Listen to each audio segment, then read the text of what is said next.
Listo. Listo.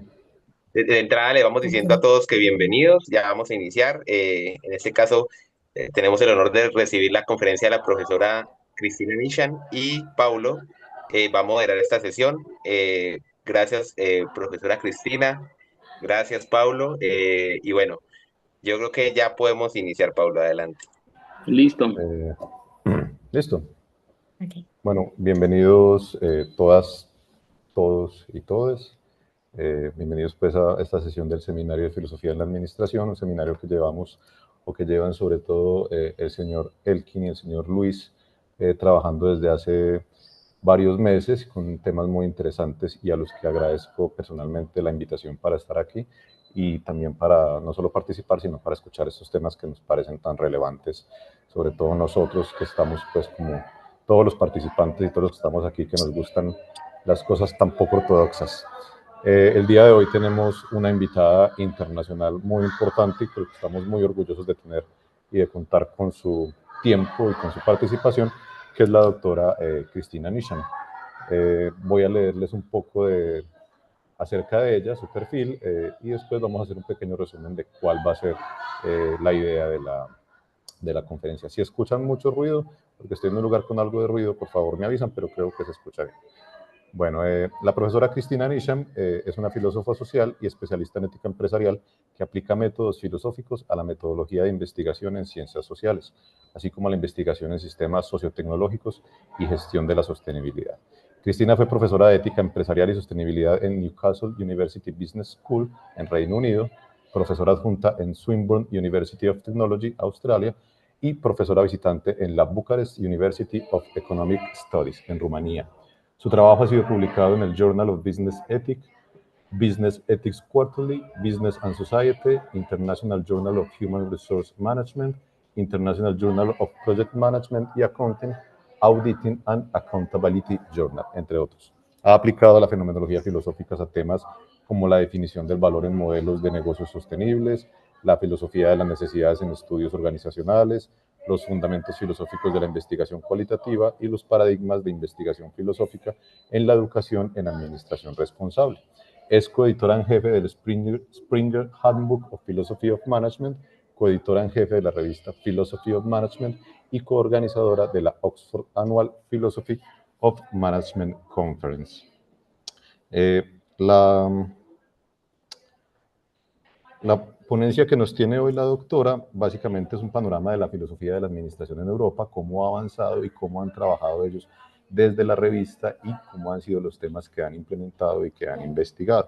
Y también cómo se relaciona, como habíamos quedado en reuniones pasadas, cómo se relaciona con su trabajo investigativo de la ética en la administración.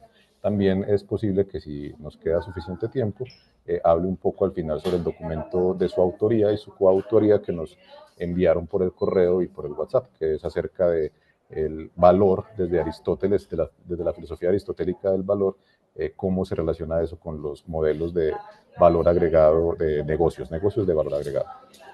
Sin más preámbulo, le doy la palabra a la doctora, le voy a explicar, bueno, les explico a ustedes primero tendremos 50 minutos para que la doctora nos hable de su tema, luego pasaremos a preguntas abiertas, pueden hablar directamente con ella, la doctora entiende el español en gran medida, en caso de que no entienda la pregunta se la podemos traducir al inglés, pero lo más probable es que ella les entienda perfectamente.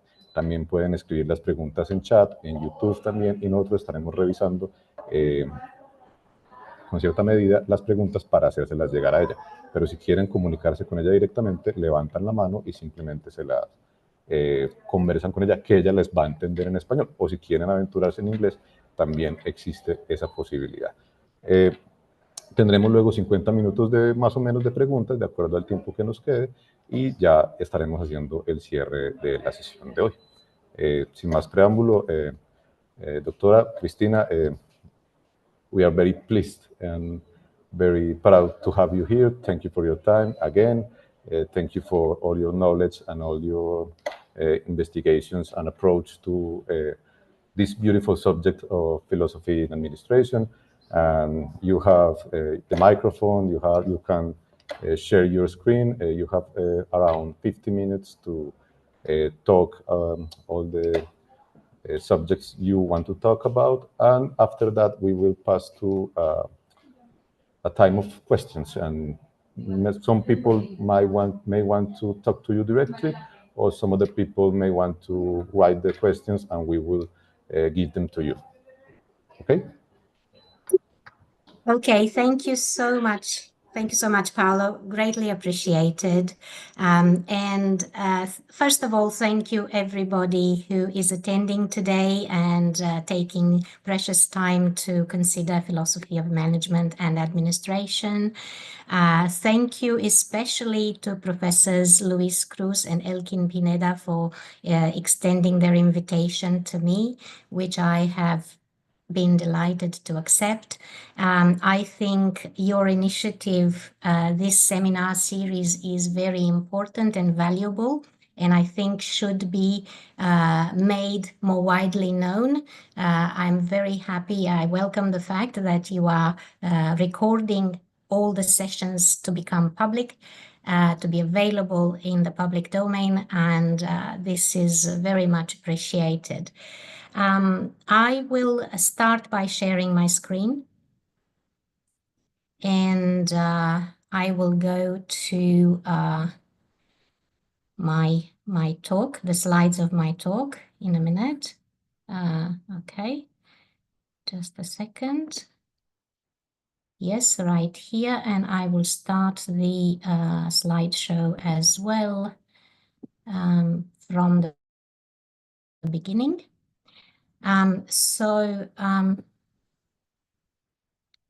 Is everybody able to see my screen? Can I receive quick confirmation, please? Yeah. Yes, it's showing. Wonderful. So the topic I'm proposing today is, I'd like to speak about the potential of philosophy to address problems in management research and practice. So what I'd like to do is, first of all, draw a very quick outline of the plan for today. I will talk a little bit about what I see, how I understand philosophy of management as a field, and a little bit about the experiences that I have had in this journey. I will then try to map the field resources where I come from. We have put together a handbook of philosophy of management. I'm delighted and excited that this semester's seminar series started for you with a reading of the introduction chapter from this handbook, which basically outlines the field of philosophy of management and its potential. I will speak a little bit more about probably other things that are less known, the Academy of Management annual meeting workshop on philosophical methods, the journal Philosophy of Management, and the annual conference in Oxford. And I will close my presentation with an example of how philosophical ideas can be applied to a specific management problem.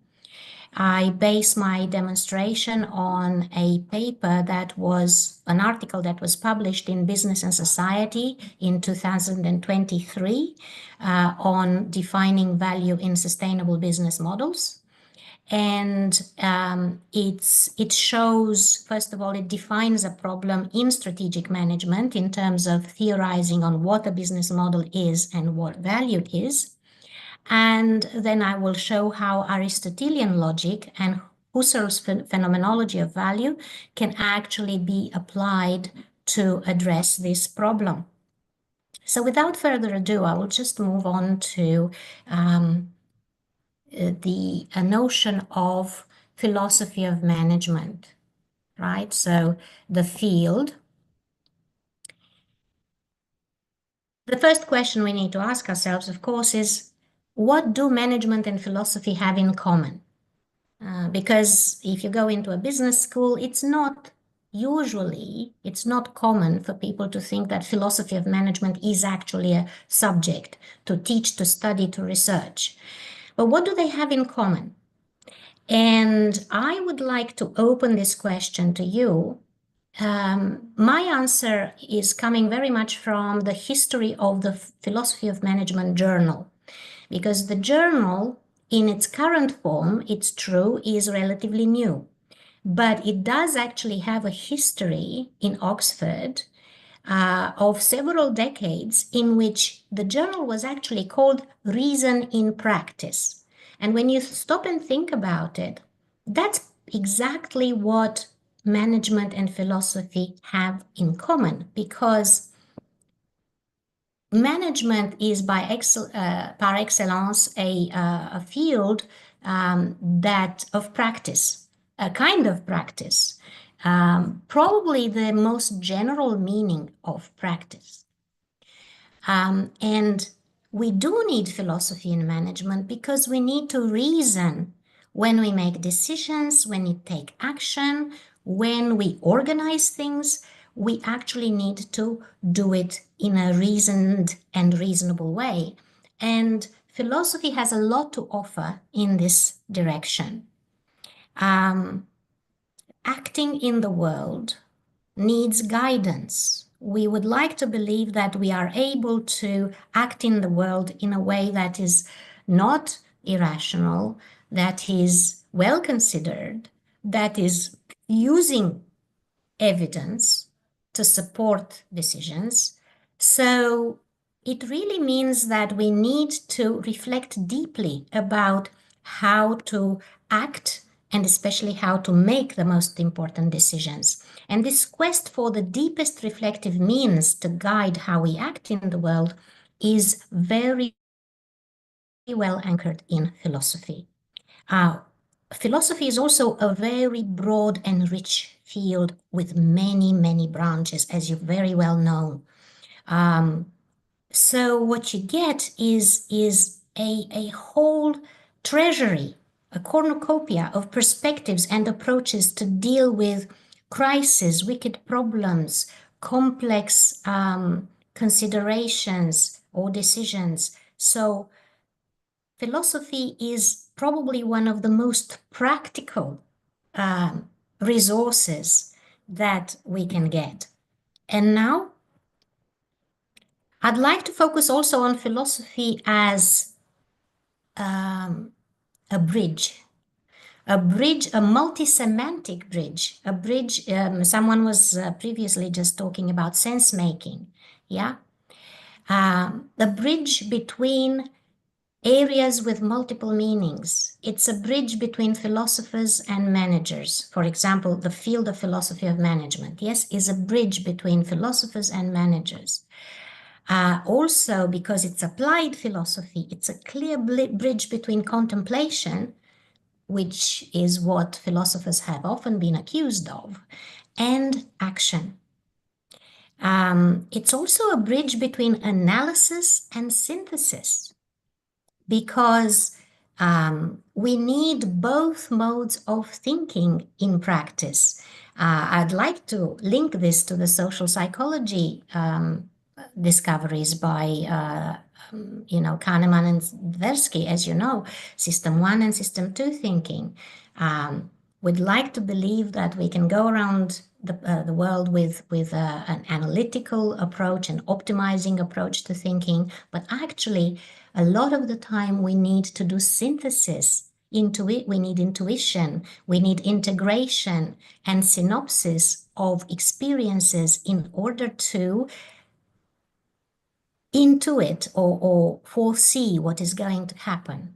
Intuition as adaptive recognition, if you like. So analysis and synthesis come together in philosophy of management in a very nice way. And if you look in the handbook of philosophy of management, you will find chapters on philosophical methods that point to this problem. And I can speak about those if we have time. It's also, philosophy of management is also able to bridge between the natural sciences and social sciences and humanities. And there are many ways in which we can talk about interdisciplinarity and transdisciplinarity in management theory and research and practice. And again, I'm leaving an open list here, yeah? So the first one is, what do you think philosophy of management is? The other one is, what is philosophy of management going to bridge successfully? That is, to connect. What distinctions or separations or fragmentations is philosophy of management able to integrate? And please open up in the chat and use your own experiences to make suggestions in this sense. So moving on, I'd like to speak a little bit more about the project itself. Yeah, the handbook project was published in late December. In fact, it only hit the market in early 2023. And what it does is it maps out the field of philosophy of management, featuring 58 chapters in 6 sections, with epistemology having a lot of ontology content as well. And then we have philosophy of science, aesthetics, social and political philosophy, moral philosophy, and philosophy of practice and philosophy of education.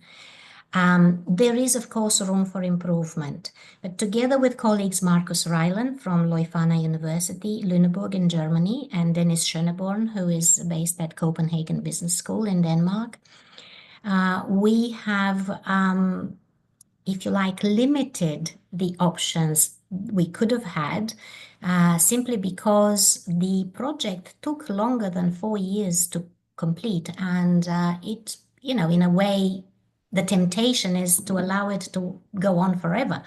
But of course, it has to be published at some point. So we had to draw the line and focused on exploring more, rather than being absolutely comprehensive. We focused on exploring the relationships between these branches of philosophy and the theory and practice of management. And there are many examples there that you can reflect on and hopefully use in your work as well. And here are some more hints or tips, advice about how the handbook can be used.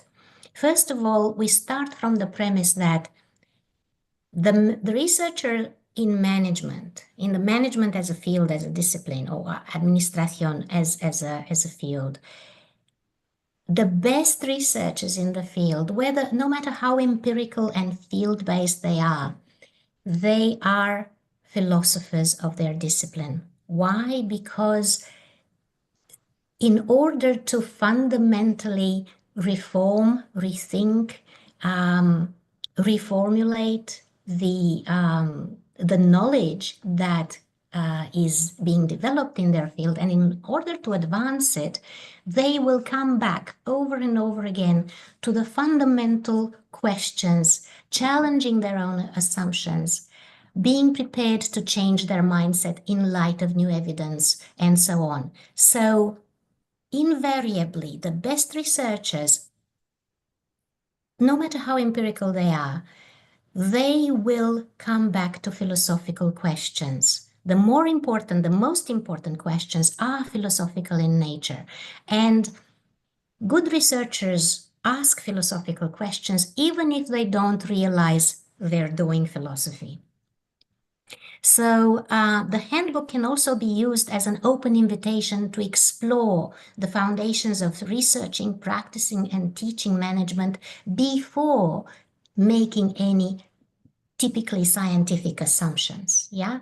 So we're looking at the more fundamental assumptions, more fundamental premises before we even begin to apply the scientific methods.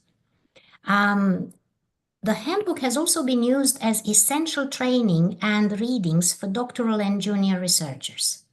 The typical example is right at Leuphana University of Lüneburg, where they have a philosophy of social science course in the PhD, in the higher degree by research program. And it's taught across the university, across all the disciplines. And it's very successful. A lot of it is based on the epistemology section of this book. What else does the book do? It introduces us to what we would call heterodox approaches. So not the mainstream approaches, but alternative approaches to applied philosophy.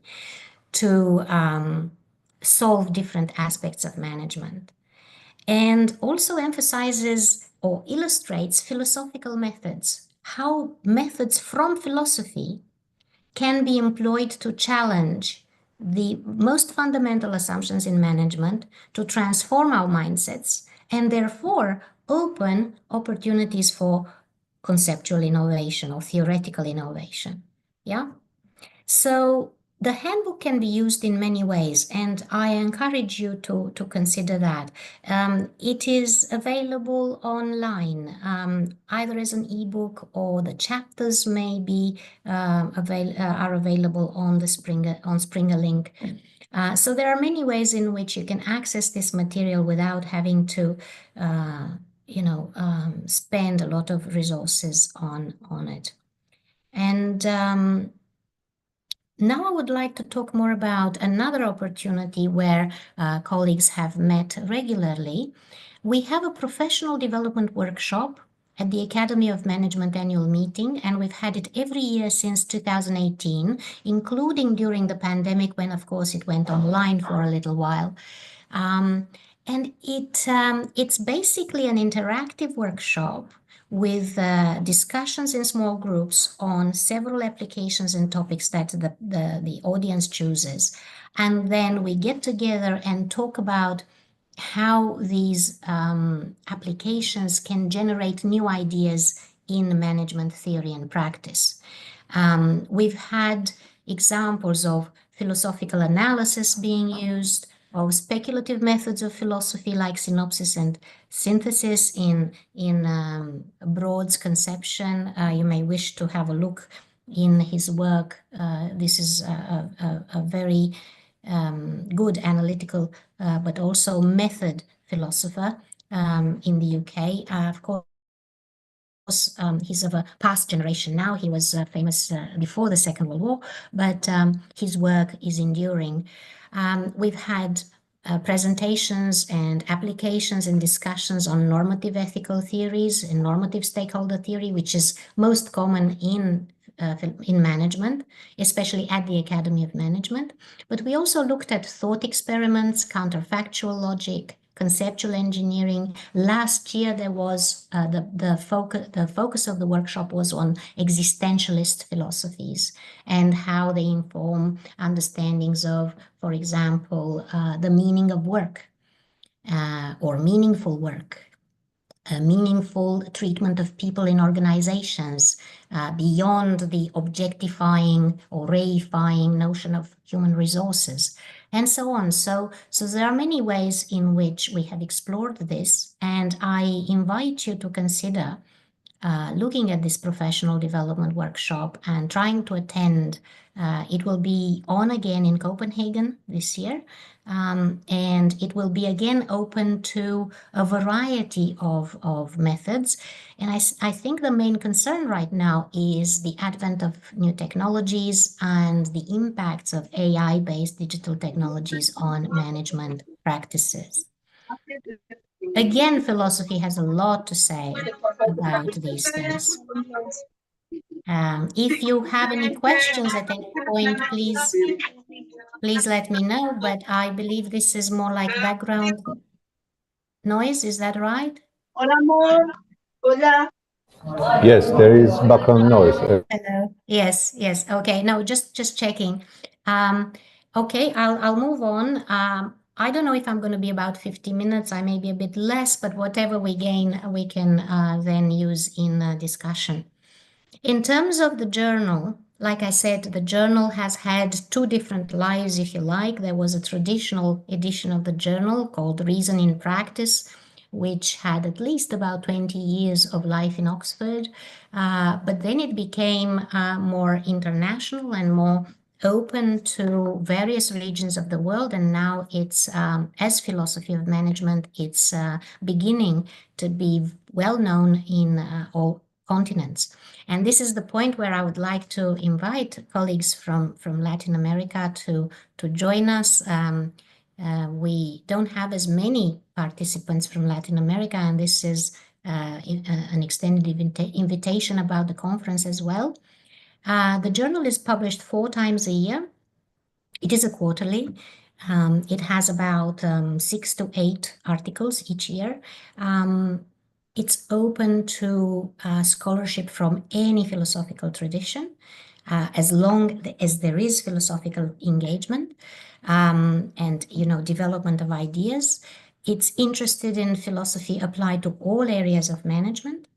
And it's one of the few business and organization journals that manifest an open interest in ontology, because the questions of ontology, as you know, are probably some of the hardest in philosophy, inevitable, most fundamental, and also the most complex, the hardest.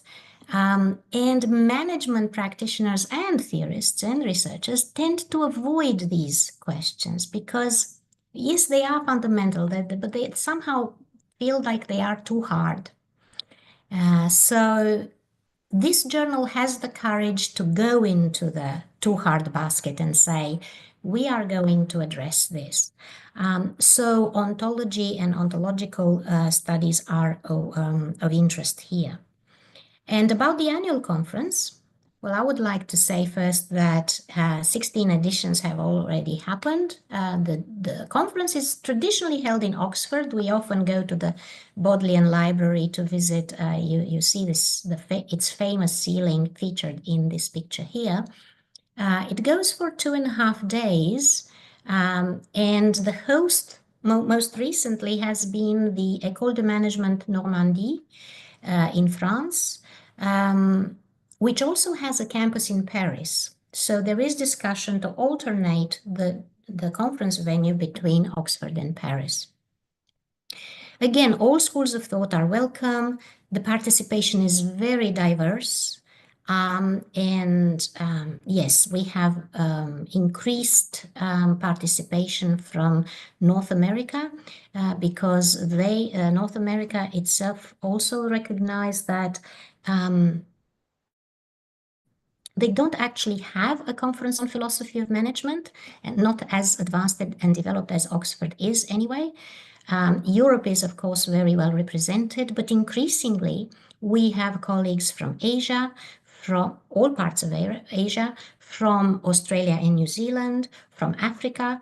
And so I think it would be quite appropriate to have more colleagues from South America, Latin America. And what's attractive about this conference, apart from the fact that it is about philosophy, is that it only has 2 parallel sessions, and each paper actually has 45 minutes. 45 minutes in a conference is a lot. It means you can actually speak for 30 minutes or whatever. You can speak for 20 minutes if you like and have discussion for 25, for example. The important thing is that the presentations are unrushed and the discussions are also happening in many ways. So there are plenty of opportunities, for example, to have dialogues, meeting in small groups in the breaks or afterwards, walking around in the Oxford colleges, which is a very attractive proposition, especially in June. You get to go into the parks and the lawns, and it's quite pleasant to continue philosophical discussions there.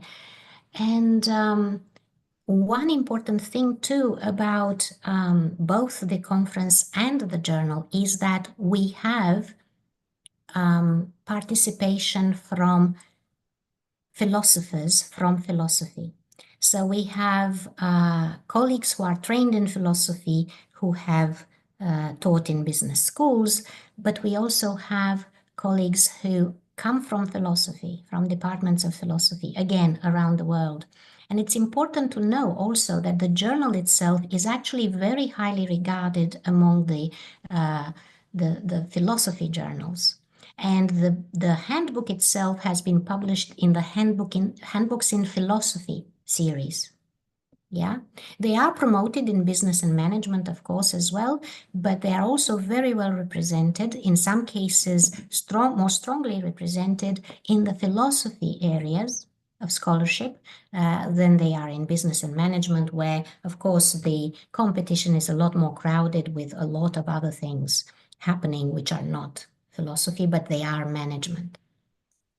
So I will stop here in terms of, if you like, my I don't want you to interpret this as a marketing exercise. I'm just mapping the resources that are there and suggesting that there are many ways in which we can collaborate. So you have the conference, you have the annual workshop at the Academy of Management meeting, and you have the journal as well as the handbook. So with that said, I will just then move to the article that I have prepared for discussion today to just illustrate how philosophy can be used to address a management problem. And I will go into a mainstream management problem, or a mainstream area of management, strategic management. Like I said before, it's based on an article published in Business and Society a couple of years ago. The colleagues that I've co-authored this with are Chris Dembeck from Swinburne University of Technology in Australia, and Julia Benkert, who used to be at Swinburne when we started this work, but she's now at Leuphana in Lüneburg in Germany. And they have been great colleagues to work with, and we spent quite a bit of time together trying to address this issue, because this was not so much an issue of management practice as it was a management research and theory. And the key question that we're trying to address in this application is, what is the meaning of value in sustainable business models? Yeah? Well, let's see.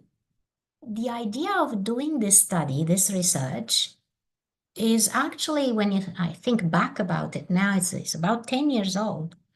And it happened at a time where the business models theory in strategic management started to take a new turn, which was considered revolutionary at the time.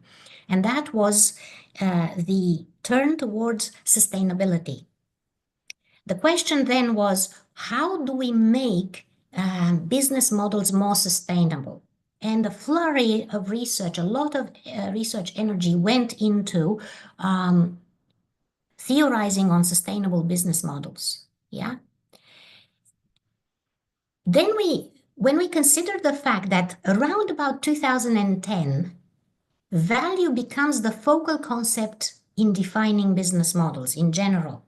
Yeah, and it was quite interesting because originally business models were described as the logic by which business is run, or the formula by which resources are brought together and allocated, and things happen. So it integrates, the value proposition, the customer base, the market study, and the outcomes, the revenue model. All of that is somehow part of the business model. But originally, business model was described as a kind of logic, as a kind of formula. When did it become centered on value? That it is some form of mechanism for creating value. And we studied that historically. We identified that this happened around 2010. And since then, there was a fast-growing prominence of the business model concept in strategic management research. And then there was this ambition of the discipline itself to build theories of business models. Yeah, what's a business model? Let's define it and let's theorize. Let's make hypotheses about what happens in practice with business models. And what we noticed is that all of this consolidates a trend that will become dominant and, in fact, irreversible. Business models become defined as a function of value. Here are some examples, right from the turning point. This extraordinary year, 2010, when, for whatever reason that we're still trying to explain, the definition of business model moved from being related to logic and formula to being related to value. And here are some examples of the most seminal work that is now quoted over and over again, saying this is what we mean by a business model. As you can see, it's about value creation, value capture, delivering value, paying for value, creating value, sharing value. Yeah, so everything is about value. It's in relation to value.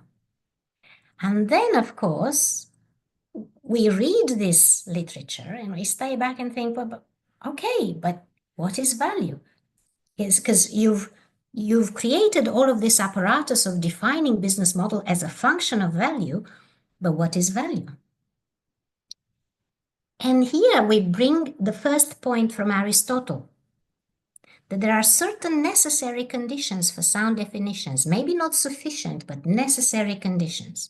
And one of them, which is explained in Aristotle's Organon, is that when you try to define a term, the meaning of the term that has to be defined, which in Latin would be called definiendum, is elucidated by reference to other terms, the definiens, whose meanings have been defined independently of the definiendum, because otherwise you'll have a circular definition, or they're self-evident. Sometimes we have to accept that. You will know from geometry, from mathematics, that the notion of axiom is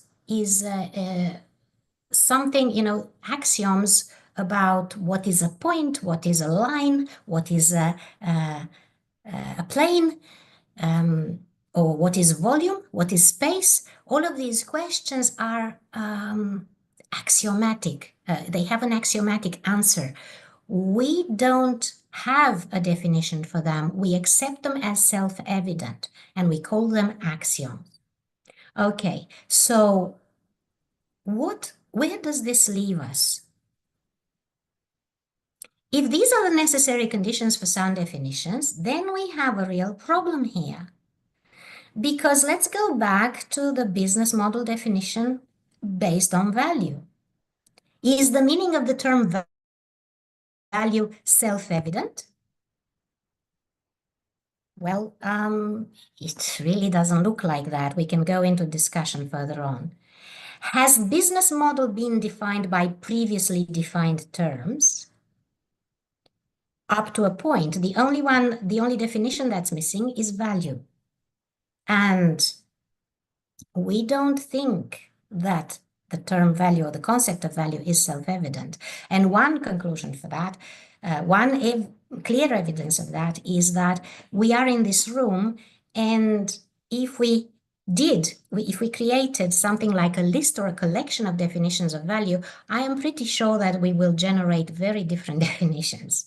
So that points to the idea that maybe it's not self-evident. Has value been defined in the context of strategic management? And for this context, can we rely on a generic definition of value provided by classical economists? Well, there are a few problems here. If we look at the history of the discipline strategic management, yes, we will see that it comes from business policy, from economic policy, and from classical economics, surely microeconomics. So, to a large extent, the early history of the concept of value that was defining business models in strategic management comes from the notion of economic value, defined by economic theories of value from classical theories. Well, that's fine. The only problem is that here on this graph, what you're going to see is that the green line is showing the development of business models literature. And then the red value, the one that's really sharply increasing from 2015 onwards, is on sustainable business models, is the literature on sustainable business models. So the problem here is, I will ask you to, don't worry about the drop on 2018-19. That's just because we didn't have further data to put in the graph at that point.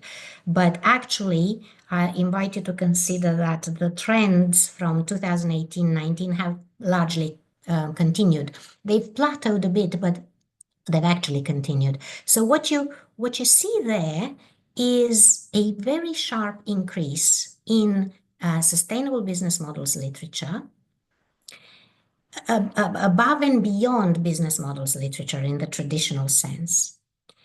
But the strange thing about this phenomenon is that while the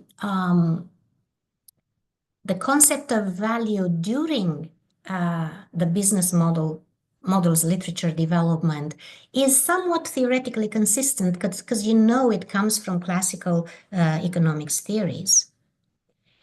When we go to sustainable business models, that theoretical basis or foundation, which is taken for granted, uncritically adopted, just by using the same concept of value throughout the business model description, all of that is actually needs to be challenged. And I will explain why sustainable business models literature can no longer rely on classical economic theories to define value. So what did we do? This is very quickly to show you that we have actually tried to be as systematic and comprehensive as possible to understand historically how this sustainable business models literature actually evolved. Yeah, so we did this review, a very thorough review of the literature. We found initially it was like 12,000 articles, but then only about 2,270 something referred to value in the title or the abstract. Then out of that, only 157 seemed to treated value as a core concept.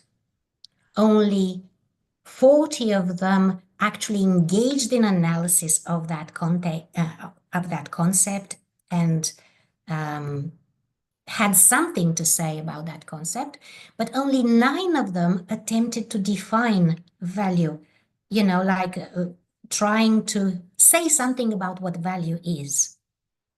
When we did our thematic analysis, we developed 171 codes that were related to value. 84 contained value as the key term. And then we discovered also categorized different meanings of value, which just showed the conceptual fragmentation of the sustainable business models field, and also the ad hoc development of these concepts. There was no integration and no logical sequencing of this evolution of the meanings of value. So out of the, I think it was about 40 articles or more. Yeah. So out of the articles that we actually selected for full text analysis, 33 were reducible to economic value. 21 referred to value as impact, which is actually a different concept and needs to be defined differently. 20 of them looked at value as a normative principle. Now, again, we have this problem in English that value as an outcome of a valuing process is actually something different from speaking about values. When we say we have our values, that is not the same as the value of something. Values point to principles, guiding principles by which we, make decisions, or we choose between right and wrong, or we act in the world. These are values. But value, as the value of an object, or the value of an outcome, or the value of an action or behavior, all of these are actually different from the normative principles. 9 of them refer to capability for sustaining value creation process. Value is the ability to sustain value creation process. That's a quite different notion. And then 2 of them refer to shared value, Porter and Kramer's concept of 2011, which has lots of problems about it because it is very ambiguous and dangerously ambiguous, because we can't distinguish, and the authors, Porter and Kramer themselves, seem to have troubles distinguishing between, for example, sharing in and sharing out, which is clearly the difference between a public good and a private good. And if you can't make the difference between those two, then there's a problem there. So I will stop here in terms of what the systematic review gave us. And I just need to show you, to help you understand, we went very enthusiastic into all of that literature saying, wow, there is so much here about value. We're going to find definitions of value. We're going to analyze them, evaluate them, create a typology, provide recommendations about, which definitions are better than others, all of that sort of thing. And we went into that, we did this massive literature review, and we found nothing. No genuine definition of value in Aristotle's sense. And that really stopped us in our tracks. Because we had to go back and say, well, what have we worked for these last few years? What have we got to show? Every time something like this happens, and it does happen in our scholarship, it does happen in methodological, empirical, and theoretical research, in historical research. So what do? We go back and say, well, maybe our original question was not the right one. Maybe we didn't approach the field the way we should. I mean, what does this tell us, the fact that there is no definition of value? Okay, let's look back and see what it is that sustainable business models researchers actually agree on. Well, they agree on 2 very important points. They want to show, and they're very strong and explicit in showing, that sustainable business models are substantially different, fundamentally different from traditional business models, on 2 accounts.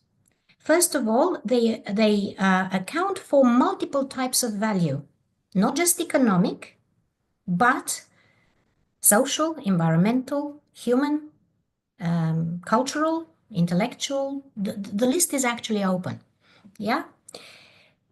So that's the first condition. They account for multiple types of value. So once you argue that from the start, you realize, well, that's precisely why you can no longer rely on economic theories, and we'll get back to that.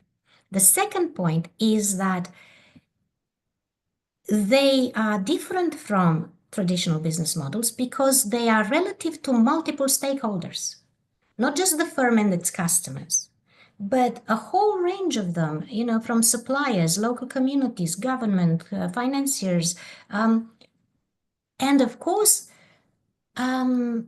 non-present or non-personal stakeholders like future generations and the natural environment. These are also stakeholders because they affect and can be affected by the actions of the organization. So we have these agreements on the fact that sustainable business models are about these 2 things. And then we also agree that the concept of value is used in this inconsistent and ambiguous set of ways. And there are many calls along the way, actually, in sustainable business models literature, saying we need to define value better than we have, or at least define it. And many researchers along the way have complained about this, but they haven't actually done the work. So that's where we stopped and said, okay, what's the first thing that needs to be done in order to move ahead from this impasse? First, we need to have a more general understanding that sound theories for sustainable business models require theories of value that underpin the concepts of value that they use. And in that context, once you say that these business models account for multiple types of value, especially non-economic, then economic theories are no longer sufficient to support the definition, the concept of value that you're using. And we also found that the reference to the triple bottom line is not sufficient either, because the triple bottom line literature is not very good at defining value either. So where does that leave us? Value can take different forms. Also, because it's so difficult to find an agreed definition of value in such a diverse field, seeking a unifying definition of value may be misleading, yeah? So we said, okay, if we can't, it's too early to propose a definition of value that would be, let's say, we claim should be universal for sustainable business models literature. What should we do first? For example, ourselves, if we want to define value for sustainable business models, what do we need? Well, we need a methodological instrument. We need a tool. We need, in fact, methodological guidance, principles. How should we go about defining value? And this is why what we do in this article is we propose an analytical framework that can be used, at least in this area of research, to develop what logicians will say are sound definitions of value. Yeah? And for that, we used two foundations from philosophy. One is Aristotelian logic, which is formal philosophy, and then we used Husserlian philosophical phenomenology. How did we do that? Well, first of all, we take the principles of sound definition, and for some of you, this may sound like, Logic 101. What are the two conditions for sound definition? These are structural conditions. How do I have a sound or logically well-formed definition? Number one, I have a genus proximus. That is the category in which my object that I'm trying to define fits. Yeah? So value is a kind of something. Yeah? Value has a particular property, therefore it belongs to class C. Yeah? But then the second condition is the specific difference. Yeah, we need the differentia specifica. That is, what are the distinctive elements by which we can say, okay, these attributes of this particular object uniquely identify that object in the genus proximus to which it belongs, in the category in which it belongs, yeah? So A is the only type of C that has this feature or the specific difference, yeah? So these are the two conditions that we need to define something, yeah? First of all, we place it into a category, and then we distinguish it from all the other objects in that category. So a definition, as a new conceptual association and not just a tautology, is a kind of, is a statement, if you like, a proposition by which we attribute to the concept that we're defining a genus proximus and a differentia specifica. So A is a kind of C that has properties or the distinctive features Y. Both C and Y have to be already defined or self-evident, as we have seen before. And Aristotle's logic is quite clear and explicit, and with lots of examples about how these structures are supposed to work. And then, based on that, we went into the question, what kind of thing is value? And the second question is, what features distinguish value as a concept from other related but different concepts? And here's where we used insights from Edmund Husserl's phenomenology. And it has to say that, Husserl himself didn't actually look into value too much, apart from the actual, let's say, the general categorization of valuing. But what is important also is how his ideas were developed in phenomenologies of value later on. And we have philosophers like Hart and others in late 90s and early 2000s looking at value from a phenomenological perspective. And the essential thing about phenomenology is that it assumes value not as an attribute that is inherent in objects, but an outcome of experiential processes of valuing. So value is not something that exists out there in the world by itself, hovering around and whatnot. No, it's actually the result or the outcome of a valuing process. Wherever you talk about value, you actually point to a valuing process underpinning it, underlying it. So, and then the question becomes, what is valuing? Well, valuing, as opposed from evaluating, is perceiving, a special kind of perceiving.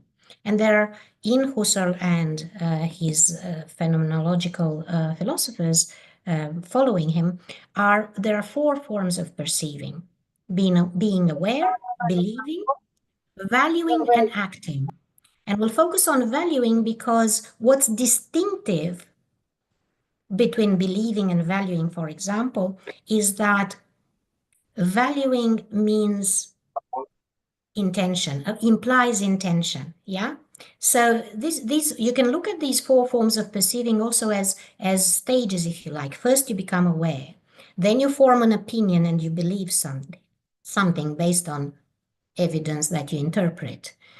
Then you form some intentional prioritizing of, what is important, what we should focus on, and so on. And that's the next step towards acting based on what we learn and what we experience in the world.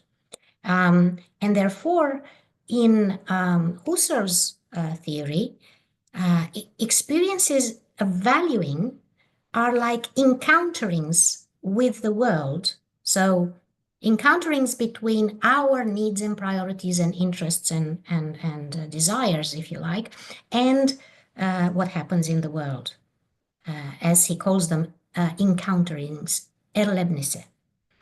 So with that in mind, we went into defining value, the actual philosophical work of defining value. And what both Aristotle's logic and then Husserlian phenomenology helped us develop was this framework, which is basically, if you like, you can read it as a checklist of questions that any researcher should answer to some level of precision, if you like, or at least substantive consistency, to be able to work with the concept of value.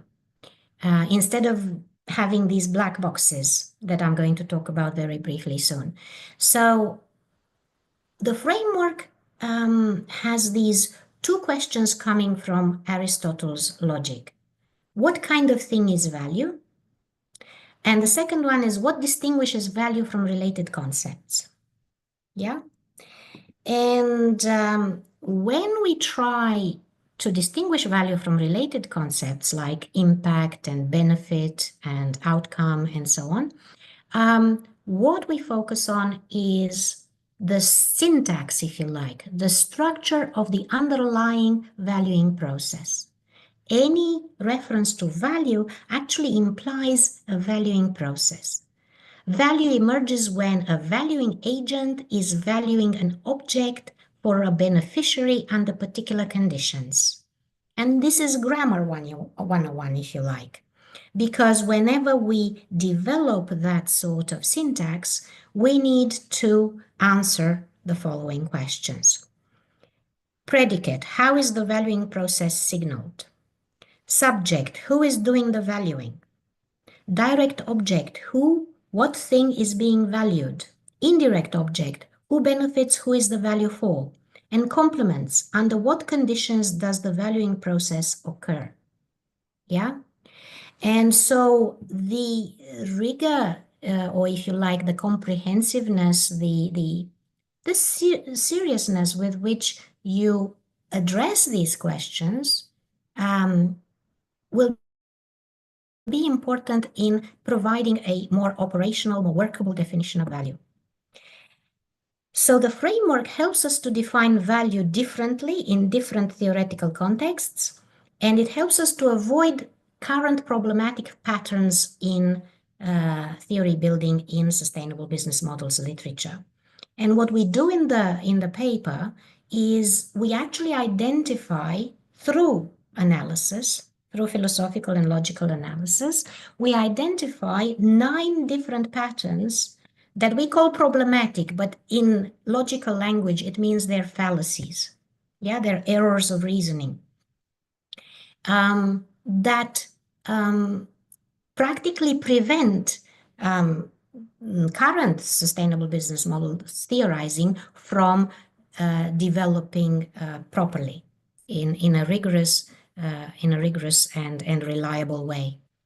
Yeah, and I won't go unless we may not have that much time. Okay, I won't go through these patterns, but just very quickly, I won't go in detail, but very quickly, black box refers essentially exactly to the problem of using the concept of value without defining it. The second one, functional description, is the tendency to describe what value does and how it's used and the context in which it operates, but without explaining what it actually is. The third one is using the term value in an ambiguous or vague way. So either it has too many references, we don't know which they are, or no reference, no clear reference, so we don't know what it's referring to. And then other problems, reduction to mechanisms like value creation, value delivery, value, etc. But what is value? Omission of the valuing agent, which is very important from a political point of view, because we don't know who is actually doing the valuing. Confusion between value and valued object, which leads to reification of value, and we've spoken about that. The lack of reflection on utility usually stems from the fact that the subject is not specified. Therefore, we don't know how to calculate utility because in relation to whom do we calculate utility? The confusion between the agent, the valuing agent, and the beneficiary. Quite often, the valuing agent is actually not the beneficiary. What is the legitimacy of value being ascertained by someone who is not the beneficiary? Again, a political question. And another last problem is the unspecified temporal dimension, which in the case of sustainability is a serious structural problem. Because I'm asking you, open question, what is the meaning of sustainability or something being sustainable if you haven't specified the time frame within which you are evaluating the ability for that phenomenon to be sustained? Yeah. Right. And with that said, I think I have practically finished my work, my presentation work, and I think I've gone a bit over and I apologize. I hope it still gives us enough time to discuss.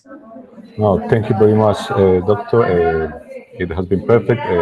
We have enough time to some questions, and it was around the time we have expected to be. So thank you very much, and don't worry about the time. It was perfect timing.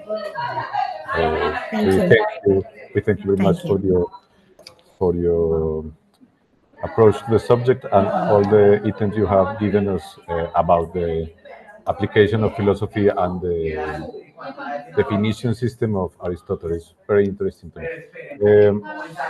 We are going, bueno, muchachos, queridos participantes, los invito a que realicen las preguntas. Si alguno quiere hacerlo directamente con la doctora, ella entiende español. Si lo hablan con claridad y con suficiente vocalización, ella les va a entender perfectamente. Entonces, si tienen alguna pregunta que le quieran hacer directamente, levanten la mano y se la pueden hacer. Ya nos han escrito algunas, pero preferimos empezar primero si tienen alguna específica que le quieran mencionar a ella. ¿Hay alguno? Listo. Doctor Elkin, se le vamos a dejar la Yeah, primera pregunta. I'm reading. Ok, bueno, de verdad, muchas gracias, Cristina, por tu conferencia y por todo este panorama general que nos diste, digamos, de todo lo que se ha trabajado en la filosofía de la administración en Europa, porque de hecho te confesamos, eh, parte de la idea de este seminario nació porque el profe Luis y yo, cuando estaba haciendo mi tesis doctoral, nos dimos cuenta de todo este trabajo que estaban realizando, del handbook, de la revista, empezamos a reconocer varias cosas.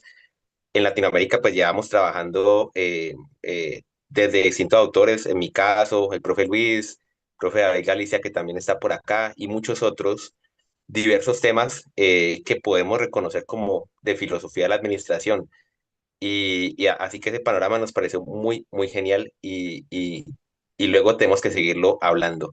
En cuanto al tema, este tema ético de la administración me pareció muy interesante cómo retomas la lógica aristotélica y el marco teórico husserliano para intentar definir el concepto de valor, ¿sí? En, digamos, en las organizaciones. Y me parece muy interesante preguntar esto, no sé, tengo algunas preguntas, intentaré ser claro. Entonces, bueno, me cuestiono yo hasta qué punto el valor puede ser co-creado, ¿sí? Por los distintos grupos de interés, los distintos stakeholders. Si los agentes que participen, si los grupos de interés, digamos, hay una desigualdad de poder en esa organización, digamos, sabemos que en las estructuras tradicionales de las organizaciones, más aún en Latinoamérica, hay unas estructuras muy desiguales de poder, ¿sí? Luego, entonces eso tal vez dificultaría la posibilidad de co-crear estos concepciones de valor. Entonces, quisiera saber cuáles considerarías que serían algunas condiciones de posibilidad para que se pueda co-crear, ¿sí? Estas concepciones de valor en las organizaciones. Y también, aunado con esa pregunta, quisiera yo saber si considerarías, por ejemplo, para que sea posible esta co-creación de valor, que se requiera una cierta formación moral, no solo para los gerentes, sino también para los trabajadores y para los distintos grupos de interés, porque de alguna manera creo yo que se requieren, tal vez estoy equivocado, pero tal vez una parte de la labor filosófica es también aportar a la transformación social por medio de la formación de ciertos temas como por ejemplo la formación moral.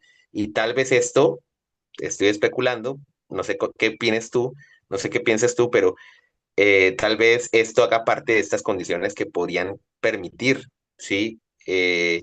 Una co-creación de valor por los distintos grupos de interés en condiciones tan desiguales. Muchas gracias. Dejo hasta ahí, tengo más preguntas, pero dejo hasta ahí para que los demás puedan participar. Thank you so much, Elkin. So let me be brave enough and venture to repeat a summary of your question in English for myself and then for everyone else, and please correct me if I'm wrong. So if I understand correctly, essentially your question is, what are the possibilities or the potential for achieving value co-creation amongst different stakeholders in conditions of power differentials or inequality? Yeah, inequality of power, right? Yes. Is that the essence of it? Did I get that? Sí, es así, es Okay. correcto. Okay, all right, cool. So the first thing that I'm going to say is that there is a subtle but important philosophical distinction between valuing and creating value. Yeah.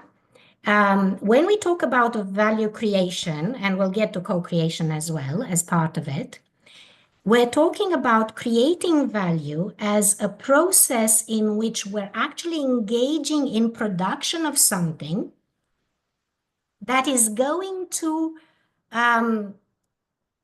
distribute some form of value to different people. yeah, or different stakeholders, yeah? So when we talk about creating value, what we're actually, quite often what we mean is we're creating goods and services that are going to be valued. Sorry? Yeah, someone would like to ask a question, that are going to be valued in certain ways, yeah? What we note from this is that the process of valuing is actually preceding the process of value creation.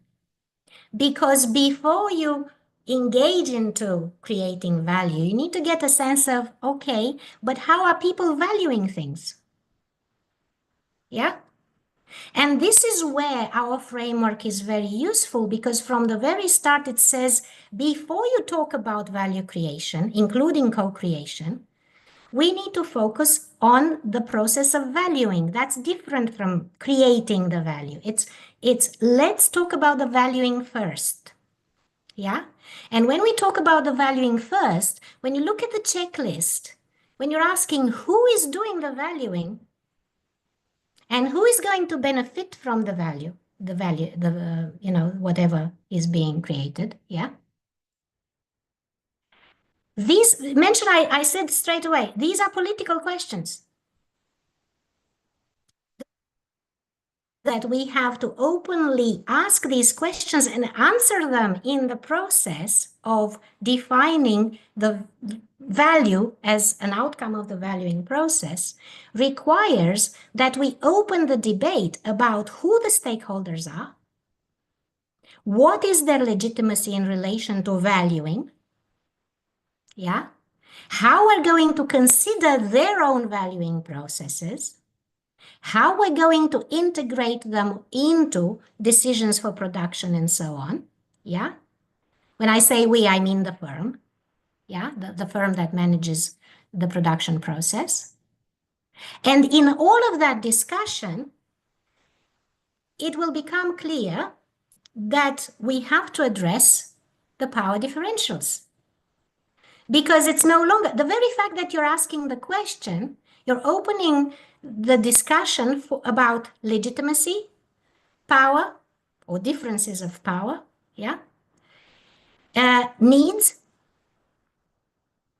yeah? And in that, yeah, this is actually about, in fact, it's an invitation to democratize the engagement with stakeholders. It has to be, because, I mean, you can answer the question in an authoritarian way and say, well, the firm is doing the valuing, the beneficiaries are who we say they are, yeah? But if you make that answer public, then of course you're going to open up a political discussion. And this is, all I'm saying is it's not resolving the political issues, but it's opening them for debate. It's making them explicit. Does that kind of answer? Because someone who is genuine about defining value in practice, let's take, because so far we've talked about using the analytical framework for research. We start from the premise that at least the researcher has to be democratic in what they're doing, yeah? But I think it can be used in practice as well. And in fact, the interesting thing is that we've had practitioners approaching us and saying, thank you, now we know what questions to ask in our meetings to sort this out. Yeah? Because it comes to the same thing. That is, this is a political process. Someone has to decide what's going to be produced, in what quantities, in what ways, with what effects, what impacts, and so on, and then decide how the value that is being produced is going to be distributed. Yeah? All of that is a political process within the management of the organization. Yeah? It can be done autocratically, of course.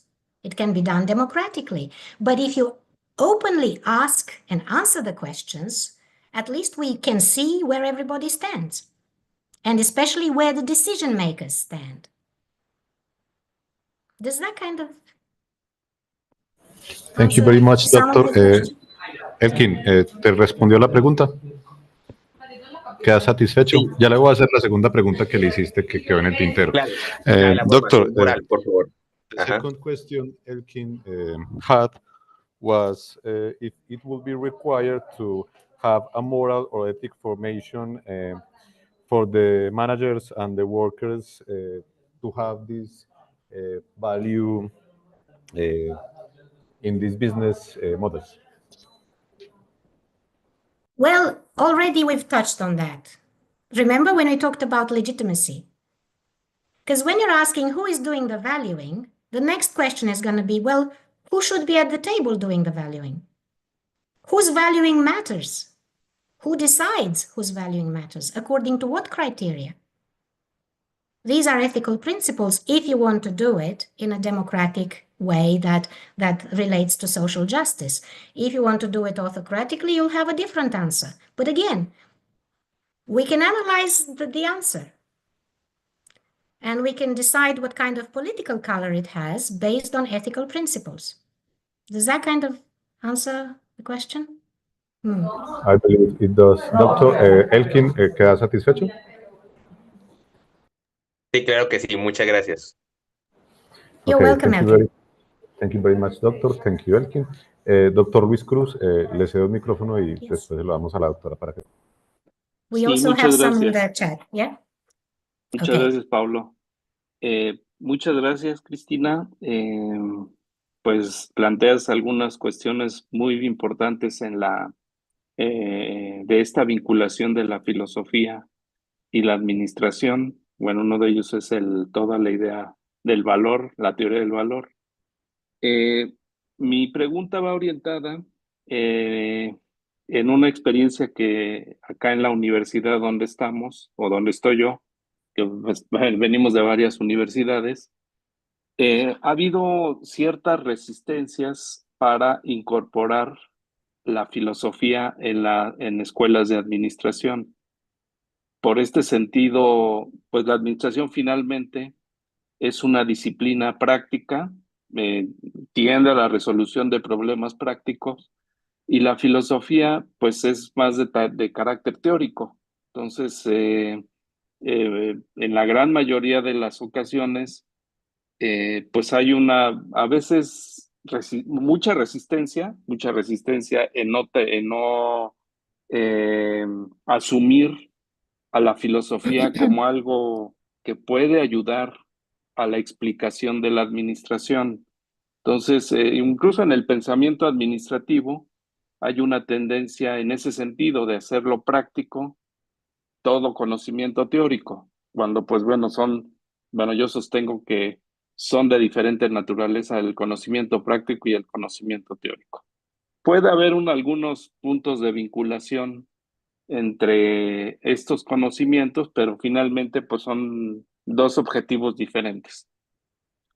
Mi pregunta está orientada, de acuerdo con tu experiencia y ustedes que han sido, pues a lo mejor los pioneros en incorporar a la filosofía en la administración, y que bueno, pues yo creo que es un campo pues que debemos seguir explotando, que debemos seguir hacerlo más sólido, este tema.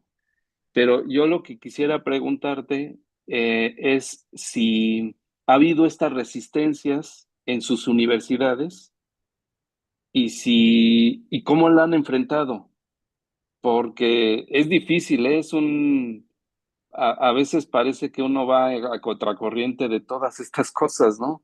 Entonces, me gustaría saber si ustedes han tenido estos problemas, ¿no? Si han tenido estos problemas en las facultades, en las escuelas de administración en sus universidades. ¿Y cómo lo han enfrentado, no? Me gustaría conocer tu experiencia, ¿no? Porque para nosotros creo que es importante para nosotros ver cómo podemos enfrentar todo esto, ¿no? Entonces, incluso pues bueno, aquí está David, Claudio también tiene algo de, su tesis fue de filosofía, pero pues se quedan ahí, ¿no? Y pues como que no logran articularse estos temas a la administración, ¿no? Aunque, bueno, también hay que decir que hay muchos profesores que sí se interesan, y un ejemplo son algunos profesores que están aquí, pero finalmente, pues, son pocos en realidad, ¿no? En nuestra universidad somos alrededor de 1,400 profesores solamente en la facultad de donde estamos, y pues yo diría que quizá 1% entiende todas estas problemáticas, y pues de tantos profesores, pues es difícil, ¿no? Trabajar así, ¿no?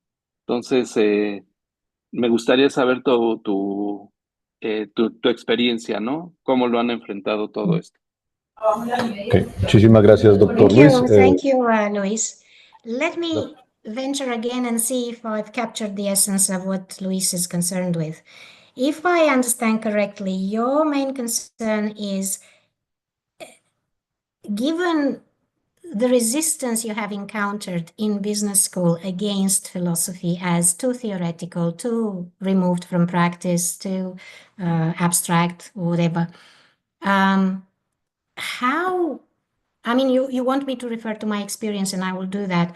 How do we then counteract this resistance and try and introduce philosophy and convince colleagues that this, in business schools, that this is actually serious and worth introducing and practicing and educating students about and doing research in and so on? Yeah, is that what we're looking at? Or have I missed anything? No, that's basically Essential. the question. Right, okay. First of all, I'd like to ask you the following question. Those of you in the room, is anyone here who feels that philosophy is not practical enough for a business school?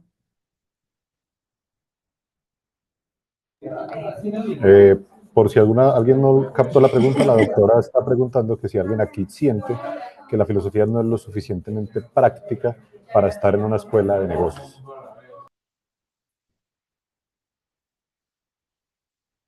I assume Más that que- you're here in this room because you do love philosophy. You think that it is important. Yeah? Perdón, perdón. Sí, yo he buscado, pensando en Aristóteles precisamente, en esa idea de la separación de la parte teórica y la parte práctica, a mí me ha parecido más interesante irme por la parte práctica, la filosofía práctica precisamente, para ubicar al discurso administrativo. Y me parece muy You mean interesante. phronesis?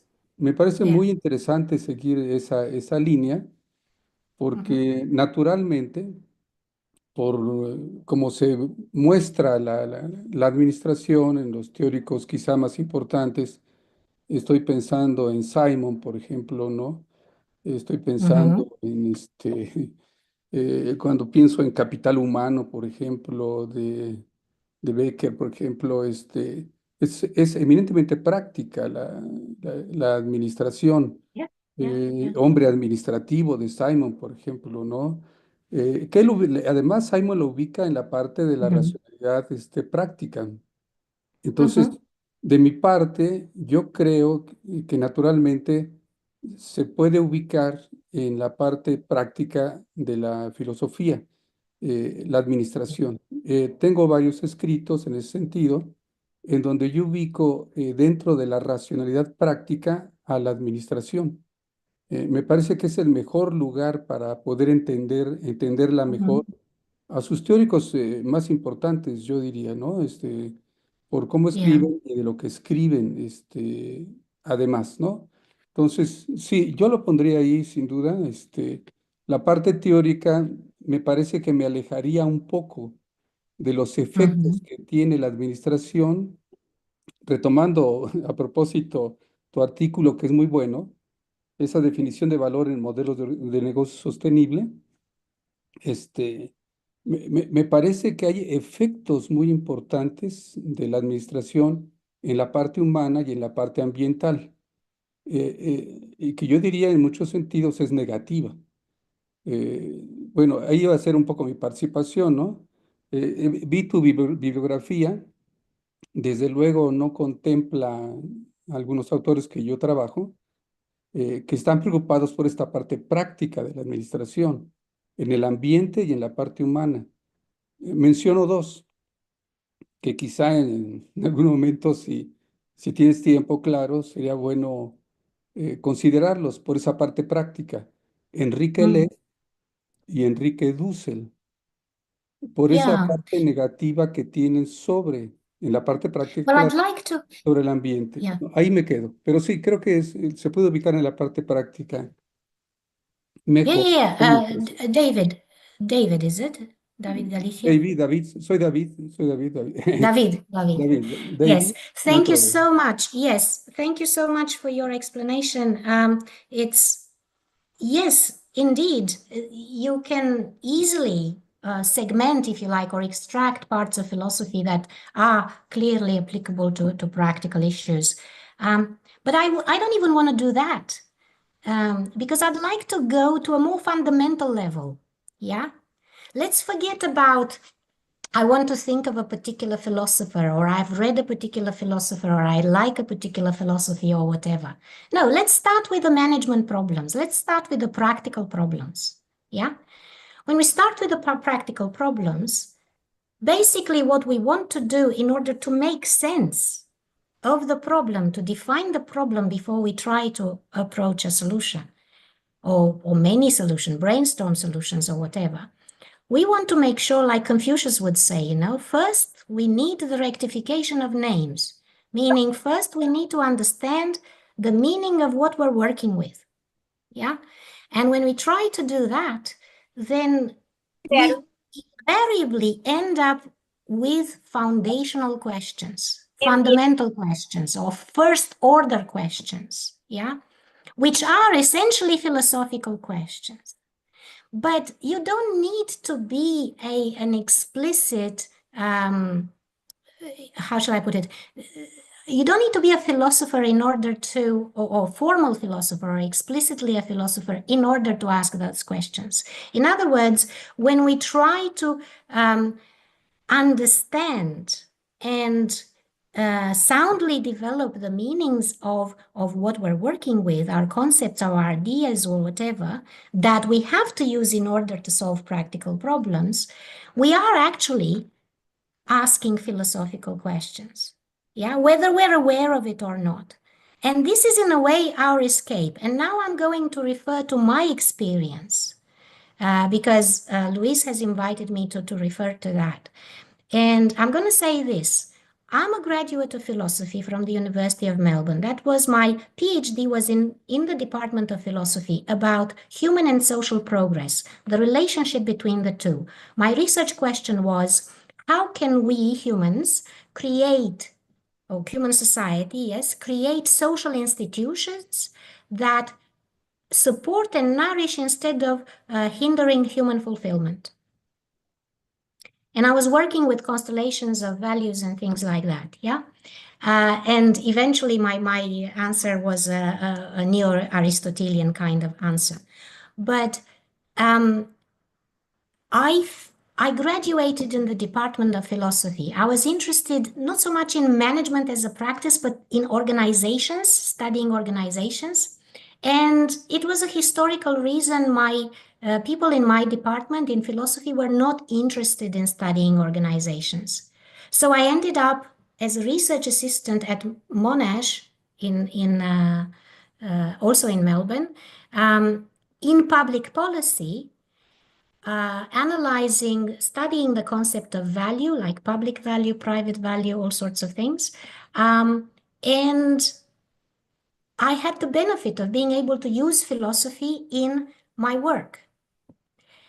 But I never mentioned that what I was doing was philosophy, because I was a young graduate in a research assistant position with no tenure. Yeah? Yeah. It's a power thing. It was not the right time for me to do that. I was aware I was doing philosophy, but I wasn't saying that for the same reason, because you're going to have, I'm totally familiar with this resistance. I've experienced it along my entire career. Yeah, this same resistance. I went to Monash to ask, okay, can I do some teaching in the MBA program? It was the only one program that had available teaching. And my supervisor said, look, it's not enough to do research. If you want to be an academic, you have to teach as well. So go to the MBA director and ask them if they have any teaching for you. And when he saw my CV and saw that I graduated in philosophy, he started scratching his head. What are you doing here? Same reaction. But after scratching a bit more, he realized, oh, okay, well, actually, you can teach business ethics and you can teach critical thinking because it was based on informal logic.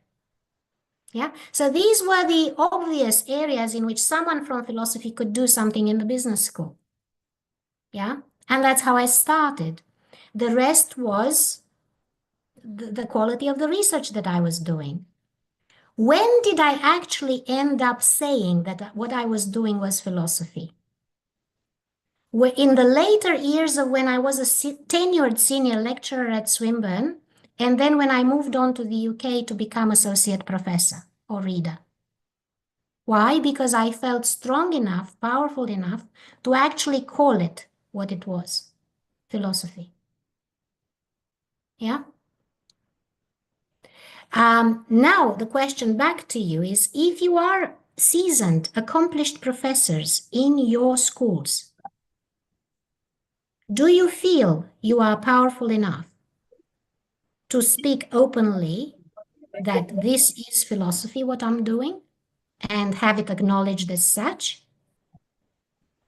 Or would you rather go the other way and talk about foundational questions, challenging fundamental assumptions, asking first order questions, asking for the definition, clear definitions of the meanings of the concepts used? These are things that we can do anytime without saying that we're doing philosophy. Then the question becomes, when do you feel powerful enough institutionally to openly say, this is philosophy? And this is what I admire, first of all, in the title of your seminar series. What is it? So you have taken this risk. You have taken the path of counteracting the resistance and saying, no, we want to be recognized for what we are. And what we're doing must be recognized for what it is.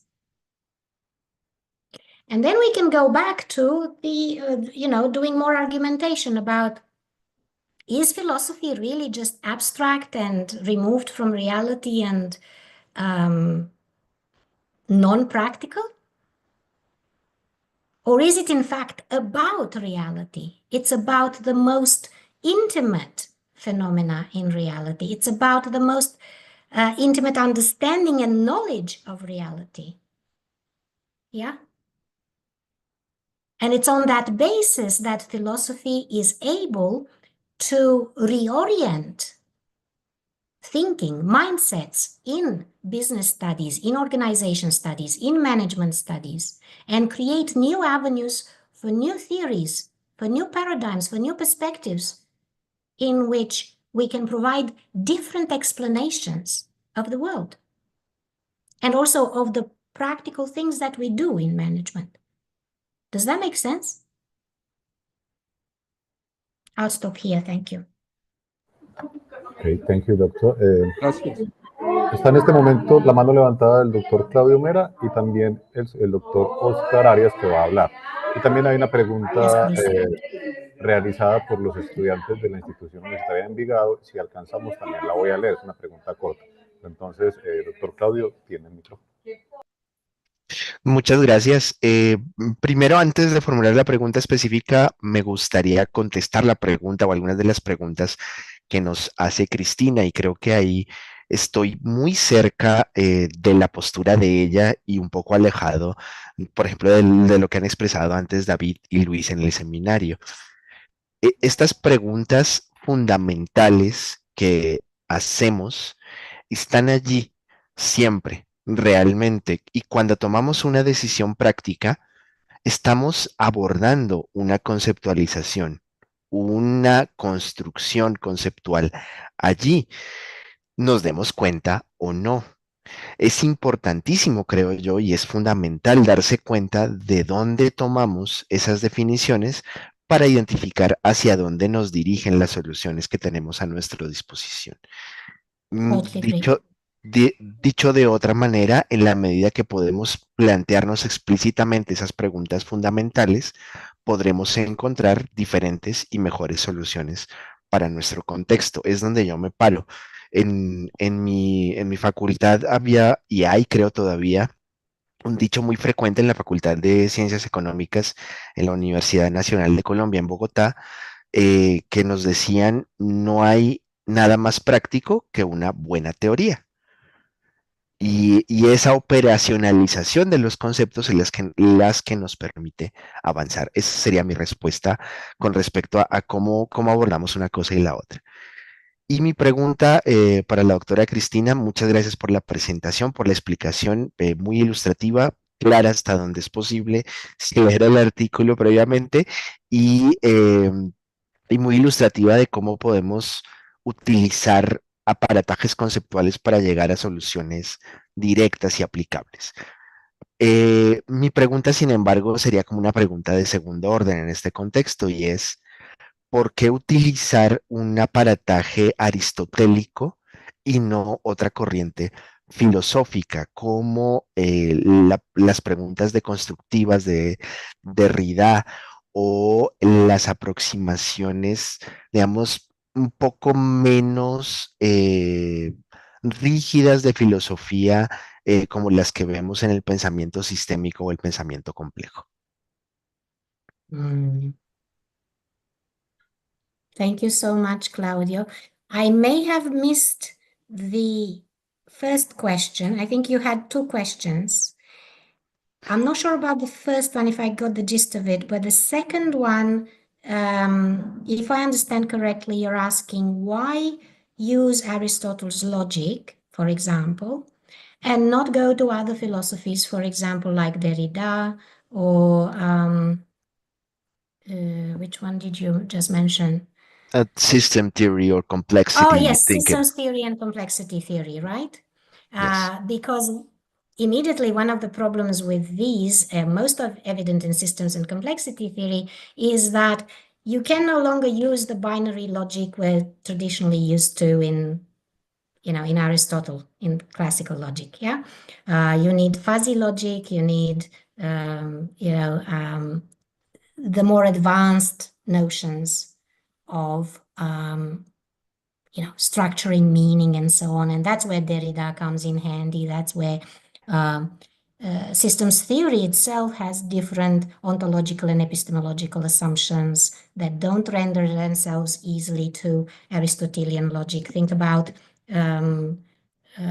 causality. Causality is not linear in systems theory. You have feedback loops everywhere. Yeah.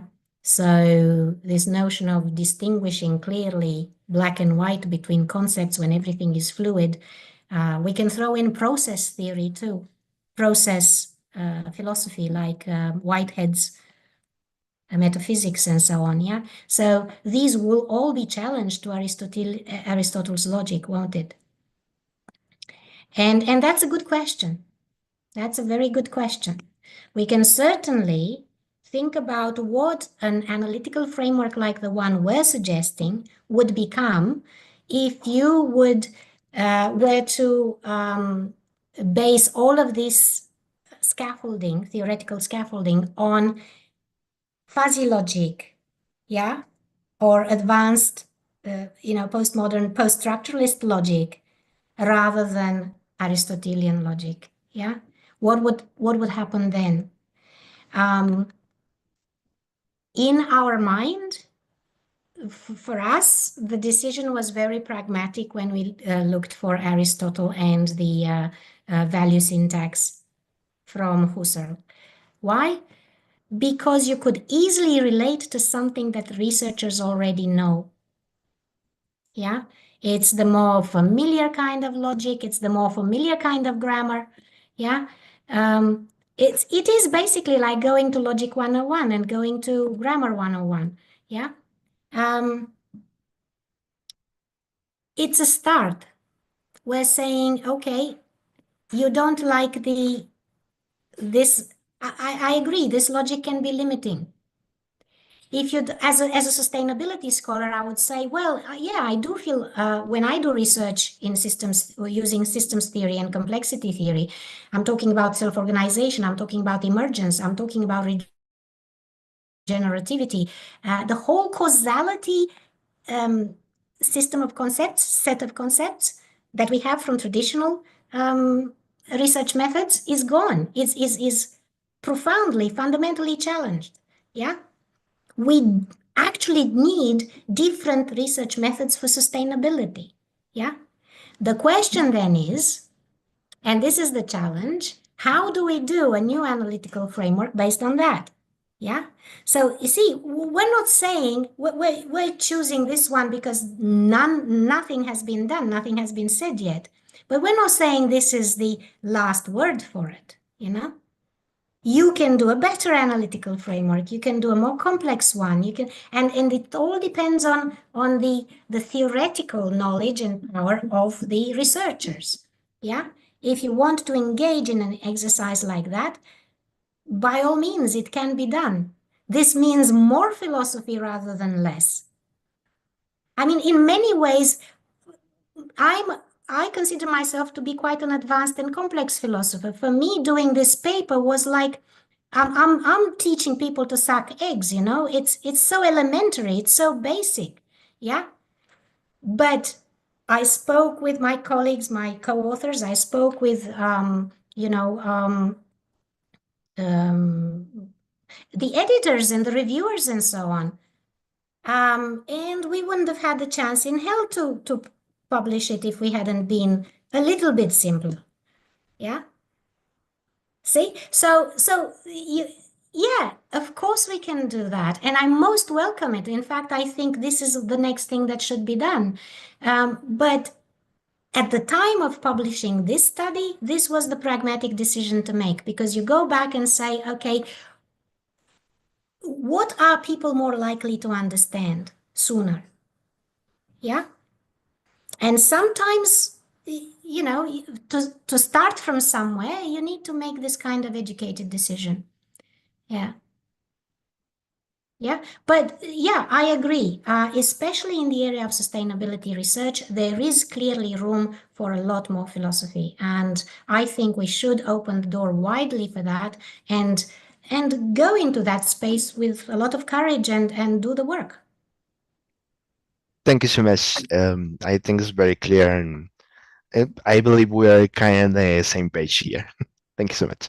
Yeah, absolutely. Let's do the work. One other question that people have asked me after, asked us after publishing this article was, okay, you give us this analytical framework, and you're saying that we don't have good theories for sustainable business models. Well, what are you doing? Where are the theories? Start working on the theories. So now we're working on theories of value for sustainable business models, trying to see what philosophies could, help us in this direction. And I must say, we're still in the phenomenology camp. We are in, we're looking at Merleau-Ponty, yeah, because he has a more advanced notion of the role of the subject in valuing. And the other one is David Graeber, who is an anthropologist, yeah, but he has a very interesting theory of value, anthropological theory of value, which is interesting philosophically because it's based on the notion that valuing expresses reasons for action. Yeah, therefore, when you value, you actually bridge the gap that exists, in the naturalist fallacy between what is existential propositions and what should be recommendations for action. Yeah, as you know from David Hume, in classical logic, there is no bridge between the two. Nothing about stating what the world is like is going to give you a direct recommendation to what we should be doing about it. Yeah, there's always a gap there that has to be filled with some sort of normative principle. Yeah, and in that sense, what phenomenology does, or Graeber's notion of reasons for action does, is it actually gives more substance to bridging this between these two. Is, in other words, bridging between what is and what ought to be. Yeah. Okay. So I'll stop here. Sorry. Yeah. No, thank you very much, Doctor. We will start closing today's session, but we have a question from Oscar Arias. It's the same that was posted in the comment. And yeah, Oscar has been waiting for a while. Sorry about that. Yes, and if the time remains enough, Elkin will talk again. Okay. Oscar. Okay. Gracias.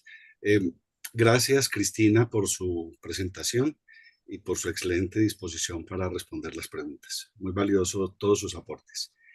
Esta pregunta tiene que ver con la diversidad y relatividad del concepto de valor en los modelos SVM. Primero voy a plantear un contexto y luego voy a formular la pregunta. En el trabajo que ustedes realizaron, se aborda la complejidad de definir el concepto de valor en los modelos de negocio sostenible. Y dicen que en gran parte es debido a la diversidad y relatividad de las formas de valor y a los beneficiarios, que no son solamente los internos. En este trabajo ustedes proponen un marco analítico para abordar esa diversidad y al mismo tiempo están reconociendo que la falta de una definición unificada del concepto de valor puede llevar a inconsistencias conceptuales. La pregunta entonces es la siguiente: ¿cuáles son las principales limitaciones de su enfoque para abordar la diversidad y relatividad del valor en los SVM y cómo podrían estas limitaciones afectar la aplicabilidad de su marco analítico en diferentes contextos empresariales? Gracias. Thank you, Oscar. Yes. So if I understand correctly, you're concerned with what are the main limitations when we try to deal with the diversity and relativity of the concept of value in sustainable business models. What are the limitations in dealing with this diversity, and how does that affect how we apply, philosophical ideas or this framework to address various business contexts? Yeah, is that the question? Well, okay, yeah. So we all agree that there is diversity and relativity in looking at different valuing processes involved in this, yeah? Because you have different stakeholders with different interests and needs, and somehow the analytical framework is trying to make room for all of them. Yeah. And the question is how is that going to be resolved in practice?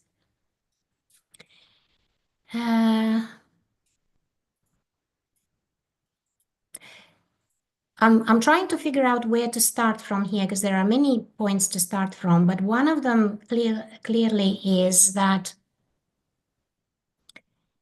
invariably we will lead into acknowledging that the discussion about value and the valuing process for the purpose of delivering on a sustainable business model is actually a political question. Yeah.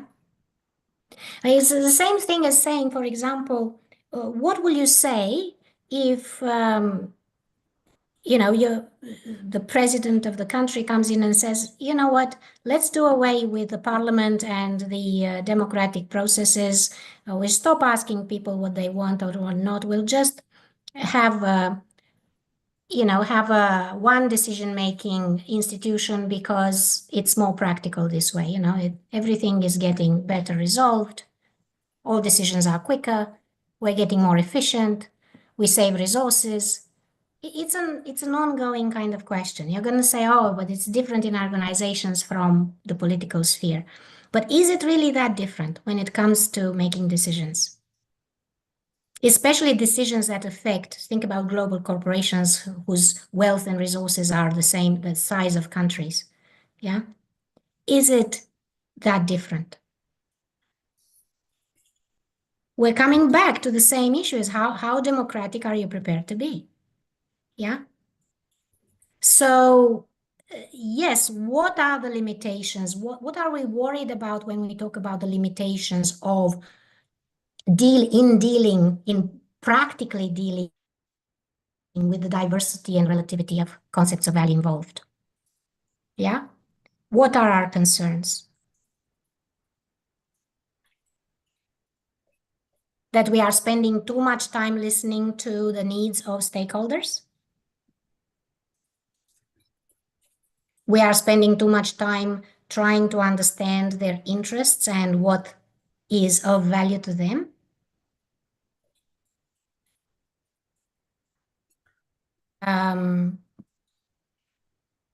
And then in terms of how we distribute the value, and I say we, again, the management team, the executive team of the company, when we distribute the value, what matters more? Yeah. How do we allocate the priorities? Who is more legitimate?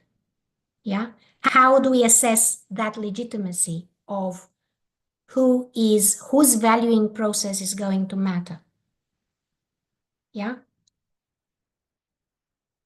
On what basis are some stakeholders more legitimate than others? On what basis do we allocate more resources to stakeholders rather than others? To some stakeholders rather than others? Yeah. And these are all things that, these are questions that we need to ask and have an answer for as management executive team. Yeah. Are you thinking about something else? I mean, are there any other suggestions in the room about how these limitations, because I'm familiar with this. It's a problem that has always been invoked against stakeholder theory. Yeah. Stakeholder theory is not helpful for management because it practically says, the management executive team should be responsible or take responsibility or pay attention to the needs of all stakeholders of the organization. And the question is, when the organization is very complex and has a lot of stakeholders with a lot of different interests and values and needs, how are you going to look after all of them? How are you going to do justice to all of this complex, array of stakeholders and their issues?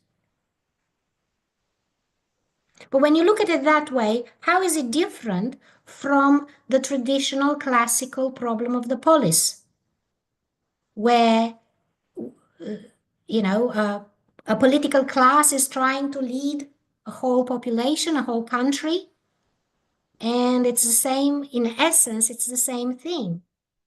It has to attend to the interests and needs and value, deliver value to as many as possible. I don't want to be utilitarian here, and I don't want to go into a utilitarian definition of it, but it's the same kind of problem in the end. Yeah.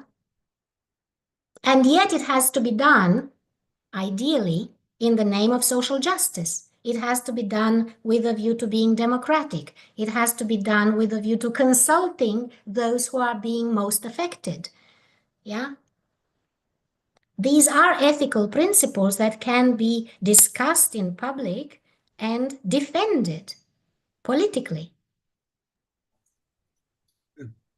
So I don't see the limitations to be practical or theoretical.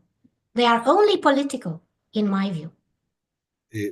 Respecto de su pregunta sobre qué otra limitación se podría pensar, es en el proceso de legitimación. ¿Sí? ¿Qué barreras hay? Porque hay una pretensión de legitimación, por ejemplo, cuando se formula una política pública, pero ¿de qué manera se construye? Y lo pregunto porque en estos tiempos, digamos que todo esto de las matrices sociales se encargan de hacer un trabajo muy eficaz para moldear la percepción. Entonces, creo que aquí allí hay una gran limitación, porque no todo lo que se moldea desde las matrices sociales necesariamente es cierto. Obedecen también a intereses políticos. Entonces me pregunto... But as you know, political interests and power supporting various political interests can be deconstructed by exposing it. Yeah?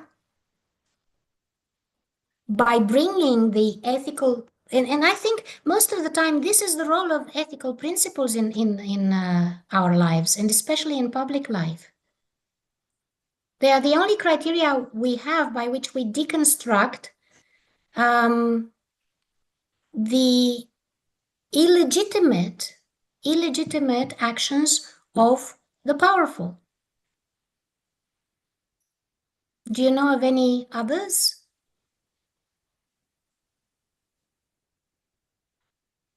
Other than coming in and saying, well, you listen to me because I have more power than you?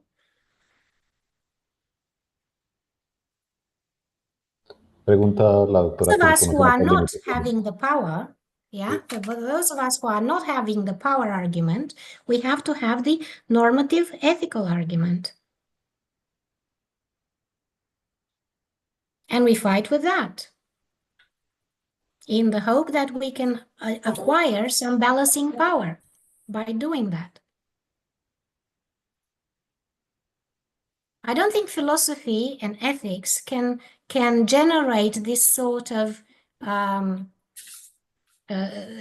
solutions in theory. I think it can only do that in practice. And when it does it in practice, it's actually politics. Entonces, Cristina, yo me pregunto cómo balancear esos poderes cuando tenemos una tensión entre control social, porque son formas de control social, si lo vemos desde el institucionalismo, pero en ciencias sociales la libertad individual juega un papel muy importante. ¿Cómo balancear esos poderes? Claro, entre control social y libertad individual hay un continuo que muestra un campo de probabilidades sobre la conducta o el comportamiento humano. Entonces, ¿cómo equilibrar esos poderes? Cuando gran parte de las pretensiones de legitimidad, la pretensión de legitimidad suele estar, digamos, centrada en unos poderes que tienen unas mayores fuentes de poder, más bien.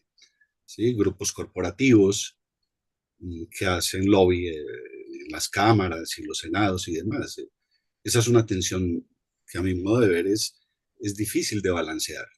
Por lo general tiende a inclinarse hacia el control social y ocurre más en ciertas naciones que en otras, porque tiene que ver la cultura ciudadana y la cultura política. So the tension you're talking about is between social control and what's the other side of it?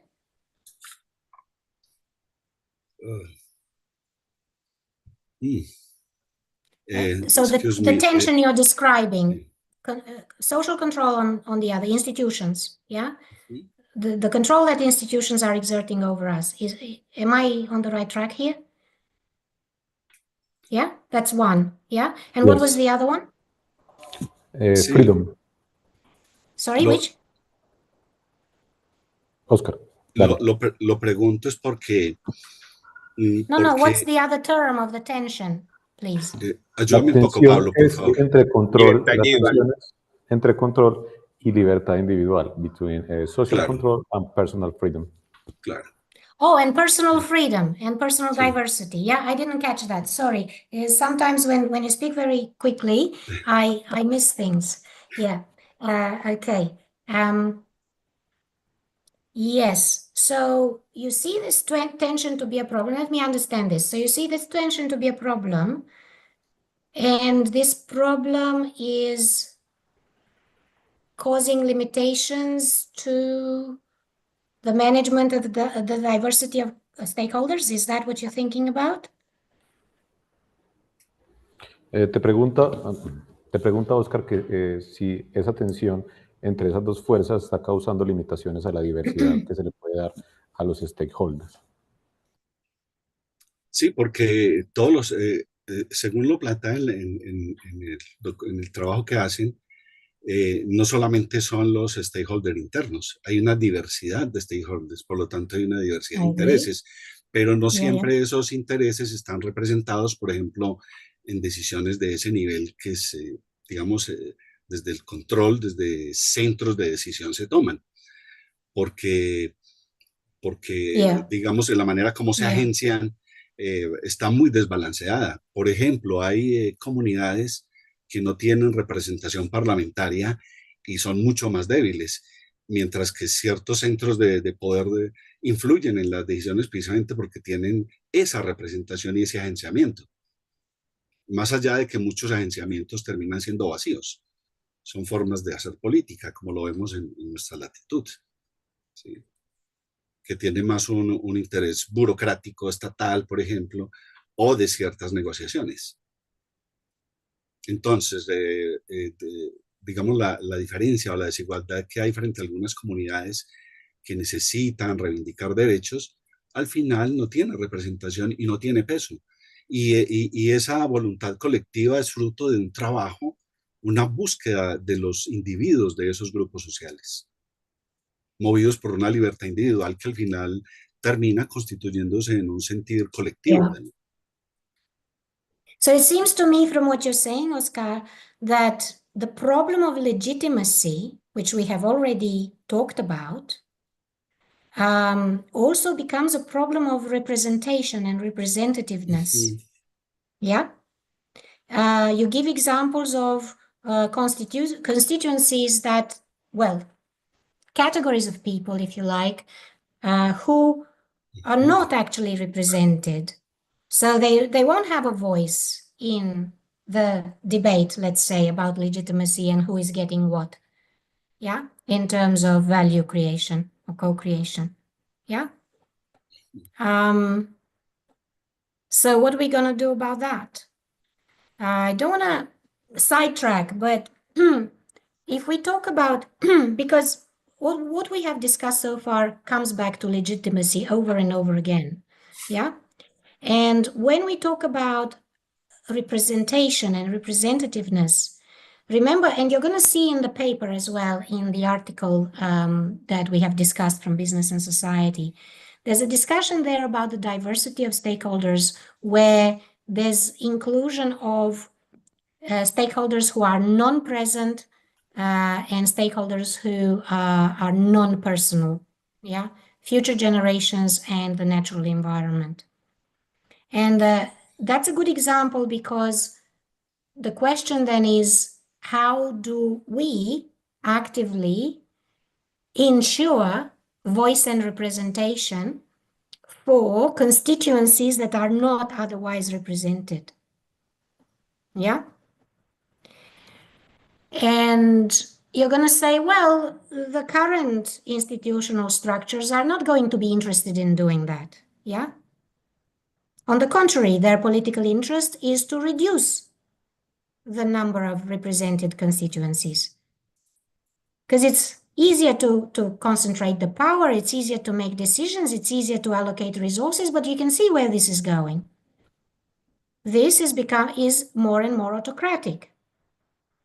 And of course, we have a reality in which we're used to fighting or struggling for political constituencies or political institutions to become more democratic.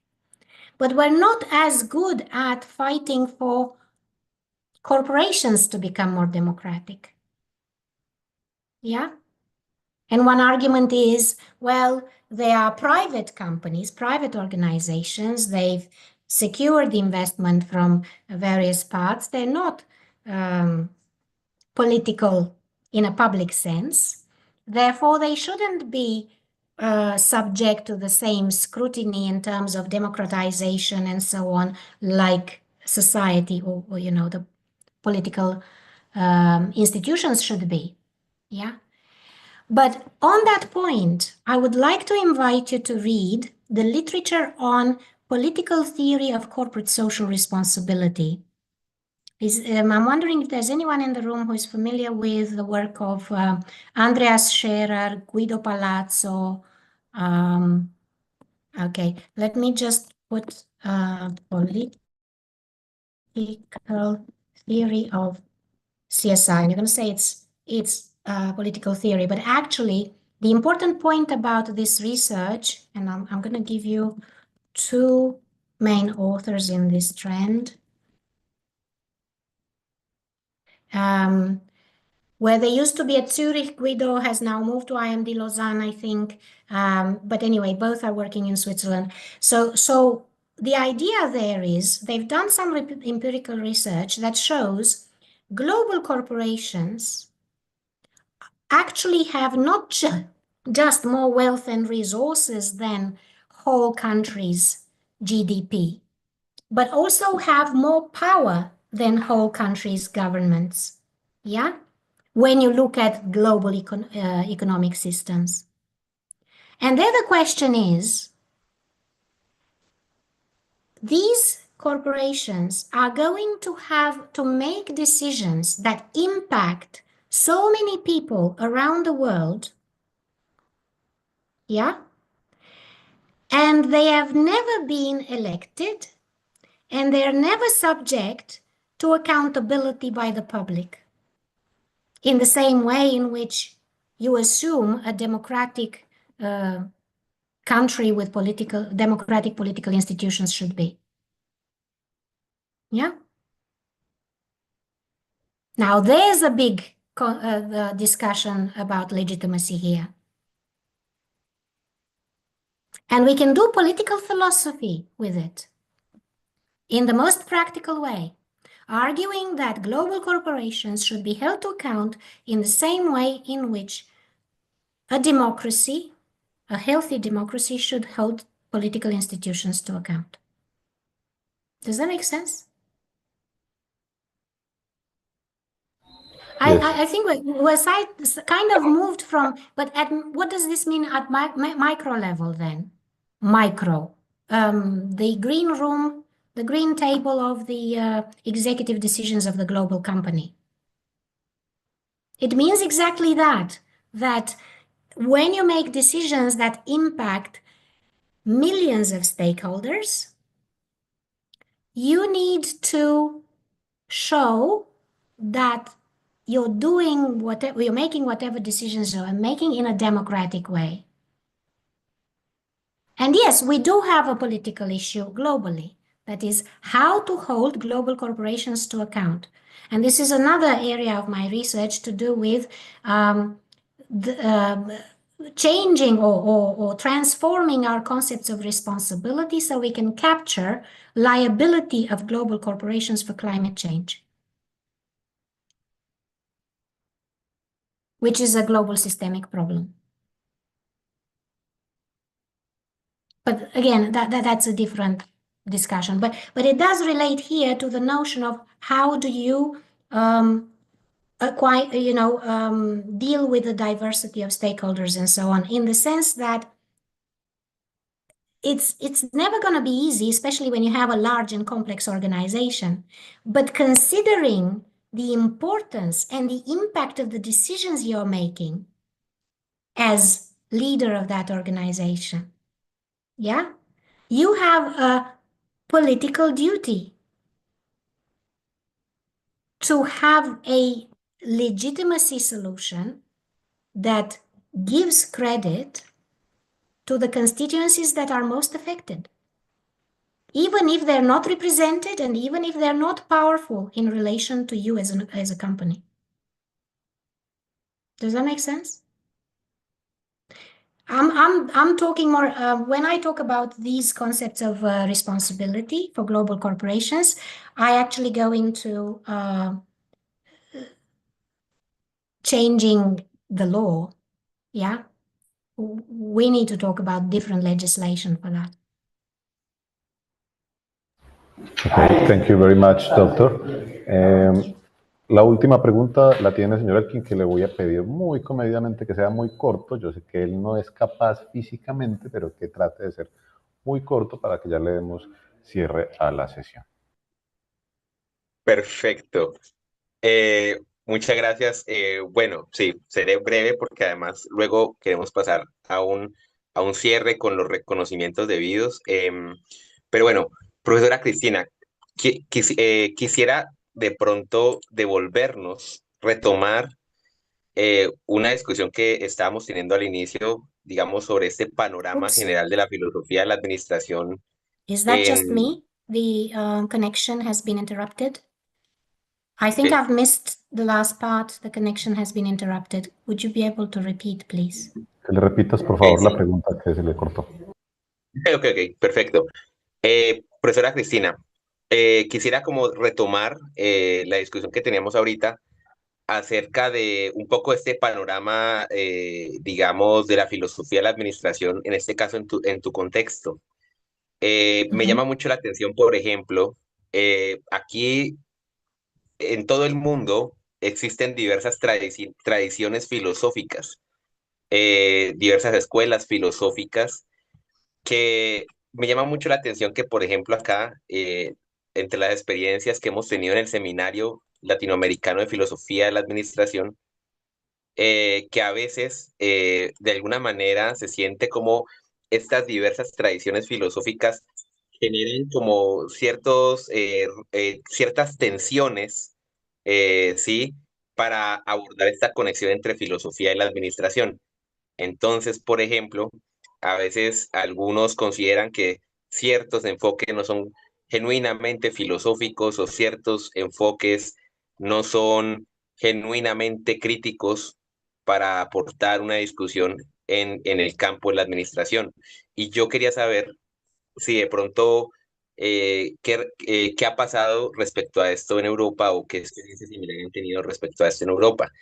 Eh, y nada más quería opinar finalmente que respecto a esto de del enfoque práctico y teórico o de retomar filósofos más teóricos y más prácticos, yo creo que los aportes filosóficos son muy amplios y se pueden ir en ambos sentidos y el simple hecho de que se teorice sobre la administración y se haga investigación en la administración, pues da la posibilidad de que se retomen cuestiones muy teóricas como las cuestiones ontológicas o epistemológicas.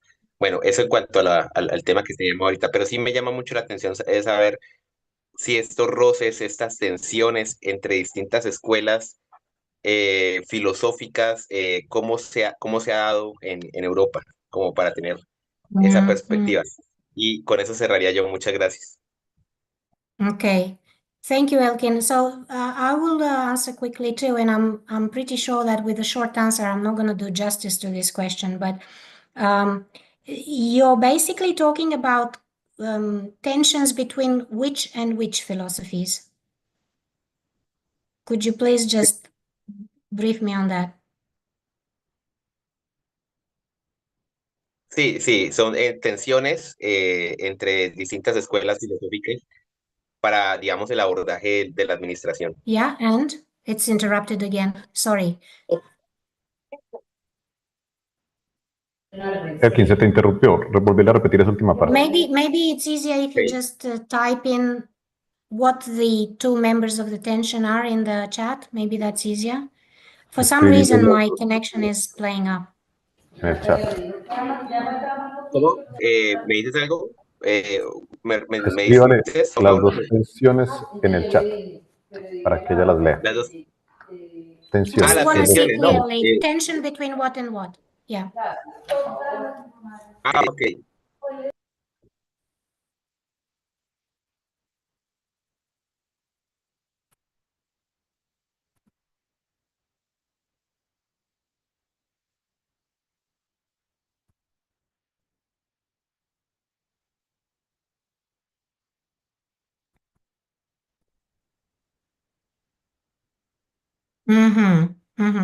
So yeah, so you're wondering whether there are tensions between different philosophical schools when we look at philosophy of management in Europe. Yeah, and you will see that in the Philosophy of Management journal. Yeah, because there's a lot of European representation of various schools of thought there on a variety of problems. And yes, there are different debates, and people, kind of contradicting each other, but it's a civilized dialogue, and there is mutual respect. I would say the deepest and most traditional tension is between the analytical philosophy that we're familiar with from the Anglo-Saxon traditions and the so-called speculative continental philosophies, where mostly French. The German philosophies are kind of somewhere in the middle between the two.